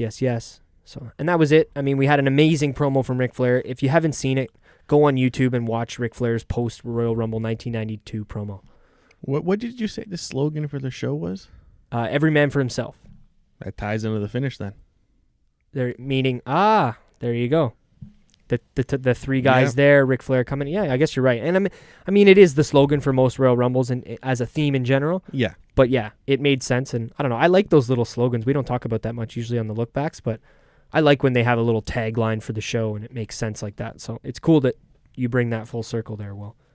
Oh, besides the Rumble from 2016, this is the first Rumble where whoever won was for the title. Yes, that's a really good point to bring up. I mean, we didn't. I don't know how that went caught past us earlier because I mean, no, most of us watched the Royal Rumble 2016. So yeah, Triple H winning then. Maybe not in the most dramatic fashion, but Yeah, only twice has that happened in history, so good point from Younger as well. And then we had a sign out from Mean Gene. Thanks for watching the Royal Rumble, ladies and gentlemen. I don't know what he said, if we'll see you tomorrow or see you at the next show. And then we had our freeze frame outro, similar to the big event callback. That, I mean, not quite the same. We didn't get produced by, directed by, credits here and there with classical music in the background like we did at the big event. Yeah, that was odd. That was very strange. If you guys haven't seen that, go back and check that, because it was weird to watch a wrestling event end the same way you watch a sitcom end. So I don't know, but like I said, freeze frame outro. What do you guys think? How many Meltzers? We'll start with Will. Yeah. He is the guest. As anybody listening, if you haven't listened before, we at the Pro Wrestling Look Back do not use a star rating. We figured we'd honor Mr. Dave Meltzer and give him our ratings. How many Meltzers? How many little Meltzer heads? That's what I like to picture in my head. Full show or just the Rumble match here? Oh no, this is a full show. The full show? This is it. We're getting into our Meltzers. Here, I'm going to get your memorable moments. I'm going to give it a solid 4 Meltzers. 4 Meltzers. I like it. I like it too. Younger. How many Meltzers? I'm so curious to know from you. So am I. I'm very curious. Come on, you Indie Mark, give us a number. Hey, that's really nice of you. That shouldn't be a a chirp. I'll give it a 3.5 just because I've never watched wrestling like this, but it's cool to see how wrestling has become today. But it was cool. It's come from? Yeah, where it's come from. Sorry, but yeah, it was interesting. I'd give it 3.5 stars. Would you before Donovan gets his? Would you be interested in watching older, newer? Like, would you want to go back any farther than this? Would you be willing to watch something from the 70s and the 80s? Not really, but that's just my opinion. But no, that's but fine. If you want to it's good to know for the future lookbacks as well. If we want to gear things towards the vein that people are interested in. Yeah, it'd be cool to look back, I guess, at a couple, because I want to see how wrestling did first start, I guess. But it's just not my cup of tea to watch all the time, because that's not good wrestling in general. But that's your opinion for sure. I would rather watch this than a lot of the shit nowadays. But yeah. So but it was interesting. It was cool. I'll give it 3.5. That's a good pick. Yeah, I like it. Fuck, Will, you took it from me, but I'm in total agreement with you, man. I got to give it 4. I don't know what would have made me give it a 5. I can't say it because I haven't given a 5 rating yet, but yeah, I loved it. I loved everything. I thought it was great. Great structure of the Rumble. Please speak on my moments of the night after. Yeah, we'll get into that soon. I mean, this 4. show is running a little longer than most shows, so we'll get into that soon. But from the dawn. I think for me, I can confidently say I gave this the highest rating of the Pro Wrestling Lookback podcast. I gave it confidently 4.5. Nice. This was probably one of my favorite pay-per-views as a whole that I've watched in a long time. Mm-hmm. I'll get into that in my memorable moments, but I don't have much negative. If you gave me a piece of paper right now and said write down the negative shit from this show, there's not much I'm writing on that piece of paper as far as I'm concerned, in my opinion. The structure of the matches were incredible. Like I said, some of the guys in these matches that had the gas tanks and that just didn't get winded, it was unexpected to see that from a show 25 years ago. And then some of the matches like the opener, I'll talk about again, it just, the expectations were so much, it's not because I thought the wrestlers weren't good, it's just older wrestling and sometimes you don't put your expectations so high, and I was blown completely out of the water. This pay-per-view was a good choice to look back at. We're sorry that anybody that participated in the Twitter poll that we didn't really take your votes into consideration. But it was a tie, so we had to, just make a executive decision. Plus, we want to go way back, and we just looked back at 06. We don't really want to give you 2004 the next week. So stay tuned in the future. We will have more Rumble lookbacks, like I said, maybe one more before this year's, and then our anniversary show obviously coming after this year's. But yeah, other than that, maybe it's time, Donovan? You know what time it is? I think I know what time it is. It's time for the moments. Let me put it to you this. It's time for the moments of the night. Can you sing it for me? Nope, that's what I just told you. So you break it down for us. Break it down. It doesn't feel the same. Break it down. It doesn't feel the same. We're not. That's the wrong era. We're not in the attitude era yet. Oh man, you guys can't just roll with my shit. No, you're killing me, man. You're killing me. Anyway, Anyway, memorable moments of the night. These are some of the most memorable things that we think we're going to look back to in the future, whether it's 1 week, 1 day, 5 years, 10 years. What are some of the standout key moments from this pay-per-view, Royal Rumble 1992, that, if somebody asks you, have you ever seen Royal Rumble 1992, what's going to pop into your head? I'm going to start with Will. Well, as moment number one, it's going to have to be in the opening match with Owen Hart, where he reverses, like, I don't know, the arm hold he has, where it's behind the hammer lock. Yeah. And he just does, like, the springboard off the ropes and reverses it. That was something I wasn't expecting to see, especially in this era of wrestling. It really makes me want to see more Owen Hart stuff, see what he can do, how much he's capable of. See if you can talk to your boy Mike D there and let you borrow that DVD he's got, because it's a good one. I'm sure it is. Yeah. Moment number two is going to have to be a tie in the Royal Rumble match between the Sergeant Slaughter elimination and the Macho Man elimination. Yeah. Both of those were just between the V trigger and then the corner spot for Savage. Yeah, those were like, or not Savage, sorry, Slaughter. Yeah, those are two big ones that stand out to me in my mind. And the third one is just going to be the last image of the show. It's Ric Flair with the championship over his shoulder, that promo, that eccentric face, that tear in my eye, Yeah. No, great picks, man. Those are definitely going to be obviously standing out. So is that like the first one would be like your just in order of the show? Yeah, okay. Yeah. So those are three memorable moments for Will. Younger? Yeah, mine's definitely promos for sure. Everyone did a good job, like Roddy and Rick and Hawk and a lot of guys, right? Yeah. Repo fucking man, Jesus Christ. Yeah. But yeah, it was pretty impressive. I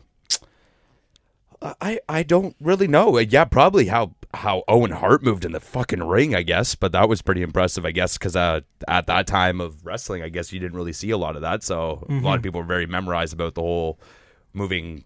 Not only just moving fast, just the way that he was technical wrestling, like just little shit that he did. Like you said, like the way that he bounced off the rope there, like that was insane. No one's probably ever even seen that, right? So, yeah, just little things like that. Yeah, I didn't really have anything too big. For sure. The promos caught my eye the most, though. The promos were just huge. Yeah. Nice.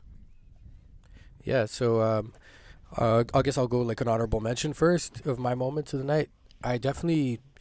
The structure of the pay-per-view, with it being, like we said, the one singles match, because that was something I noticed throughout it too. And I'm not looking at it as a bad thing. I look at it as a good thing because, guys, if you look at the structure of the card, to me this was like, it was wicked because we got all this star power in the main event being for the title and being the Royal Rumble match. Yeah. Perfect, right? And then leading into that, it was like a showcase of tag matches, and that was probably like a good showcase for the division, which led to the tag team title match, which was right before the Rumble. Yep. So it was kind of cool. Like, that's how I looked at it. Like, it was like a showcase for tag teams, which you really don't see much of, if ever. No, I guess we had 3 big tag team matches. That's a good point. Which probably at the time meant a lot as far as a ranking system. Not like there was an exact system, but it probably meant a good deal, all these tag matches. For and sure. then having the tag title match be right before the Rumble. Yep. And then, so yeah, that was kind of a I cool guess my thing memorable moment too, as well. I guess I should put that in because it's the most biggest one. It's the first time ever whoever wins, it's for the belt. Whoever wins gets the title. That's another thing too. So for sure. Yeah. That was your honorable mention, right, Don? Yep. And then definitely my the moment of the Oh, night yeah, for because me. Don's always got one moment. oh fuck, sorry, I thought you finished. Oh, no. Shit. That was his honorable mention, and then I okay, forgot. fuck. No, it's okay. All right. Definitely Ric Flair's promo at the end of the show, because I remember this. It sticks out to me. Nick, you and not seeing it before, like, I know you were probably like, fuck, like, is this how it's gonna end? Like, I could see you being like, what the hell? Like, Yeah. And anyone who hasn't seen it would think that too, right? That But- it was going to be Hogan and Yeah, they closed it right by Orndorff. taking it to Ric Flair in the back, cutting this memorable promo. Like, I remember this, just that classic Rumble background. Yep. When you see Ric Flair packages like this promo, is in there. I know we were telling people to go check it out, but I think anyone who's listening to this, they might even remember They've it. seen it, yeah. So that Ric Flair promo, definitely my moment of the night. For sure. Great And moments. Ric Flair in general. Like I said at the top of the show, I'm going to have to go back and watch the Benoit one, but I think this is probably the greatest Rumble performance I have ever seen, personally. Mm-hmm. Yeah. This, like I said earlier, I think this might be my favorite Rumble pay-per-view that I've ever seen, so I can totally... I see where you're coming from, but those are all really good picks. I mean, it's obvious this pay-per-view itself, really good Rumble, so there's lots of memorable moments in there. But mine, I always have too many. Excuse me, but honorable mention I'll start off with first is just the Flair lasting as long as he did in the Rumble. I think it's cool that the 2 look-backs we did kind of have somebody coming in super early and then also winning the Rumble. Yep. That's really cool. Obviously, the other one being Rey Mysterio. Number 3 moment of the night for myself, because I always have 3 too. Well, 3 as well. The amazing opener tag team match. Yeah. The hearts, the gear. I love the gear. Shout out. And Owen and the gas tanks in these guys, and just, I don't know, like I said, it was 15, 16, whatever, how long it was. The match was fucking amazing. And I'm with you, Will. Whether it's for the look back or if it's just for our personal shit, get that DVD from Mike. Or Mike, if you're listening, come over, bring the Owen Hart DVD, and let's watch some Owen Hart, because shout out to Canada, shout out to Owen Hart, shout out to the Hart family and Stu and everybody involved in Owen, and rest in peace. But number 2 is everything in its place. I wouldn't have changed one thing about this show. Mm-hmm. I wouldn't have removed a match. I wouldn't have added a match. I wouldn't have changed the order of the matches that they're in. I wouldn't have even removed any of the promos. Yeah. Everything was perfect. It was spaced nicely. Even for me when I was making my notes, I knew, okay, the match is over. We're going to get 3-5 minutes of promos, and then we're going to get another little description of the next match, and then we're going to get the next match. Everything just fit really well. I mean, it was still early enough in WWE that, you know, they haven't done everything yet. It's not like now, 25 years later, where a lot of the shit's been done before. So I'll give them the credit for that. And then number 1, I don't know if I'm going to have to start keeping my notes a little hiding from Younger. No, I'm just kidding. But number 1 for me is the promos, just like Younger said. Yeah. The promos by everyone. Mm-hmm. And like from Piper, cutting amazing, Hogan, all the ones that we got in a row there where it was all, you know, the pre-taped ones, Jake the Snake and everybody. And even guys like the Mountie, who, A, I don't know much about, and B, if you would have told me, oh yeah, you're going to love that promo from the Mountie, I would have said, probably not, buddy. I don't know what the fuck you're talking about. But I loved it. He cut some great promos. So maybe not the Mountie specifically as my memorable number 1, but just everybody cutting promos all night was amazing. And yeah, I'm happy we looked back as we do for the LookBack Show. Is it safe to say this was more than pretty good? I think this was more than pretty good. I think for me, we did it. Because I kind of rank it, I would put good at number 3, pretty good at number 2. I think this is really good. This is awesome. That's not that's quite. for a different type of show, but I would say this is really good. And really good. I wouldn't be able to say much better than that. Yeah, I mean, a better show than that, well, we'll see if it comes along. But if nobody else has anything else to say, I think we can probably get into the close of the show. Let everybody know, as always, follow us on Instagram and Twitter at PWLookBack on both of those. Give us, subscribe on YouTube, iTunes, Podbean, Spotify, anywhere else you get the shows. We might get more stuff coming out in the future, but right now, you know, if you got an iPhone or an Android or a computer, you can listen to the Pro Wrestling LookBack. If you want to get in contact with us at all, email us prowrestlinglookback@gmail.com.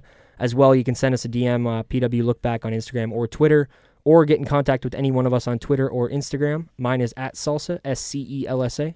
Mine's at ZJVY93. And mine is at JustDon44. At Lateral GLATERELG. Like I said, don't forget to follow all of these guys. Let us know what we've been doing. Let us know if there's lookbacks in the future that you want us to take a look back, pay-per-views, if there's topics for the roundtable, anything like that. You know, get at us there and all that stuff. As always, follow the Wu-Tang of Wrestling Podcast, at Armchair Bookers Podcast, at 20x20 Podcast, at Wells Mania Podcast, at the Deadass Girls. And don't forget the at Stringers. They're just our buddies. I don't know if they're part of the Wu-Tang of Wrestling Podcast, but give them a follow as well. Thank you for tuning in to the LookBack Show from the Pro Wrestling LookBack Podcast. I'm Nick. I'm Younger. I'm Will. And Don telling you to stay classy.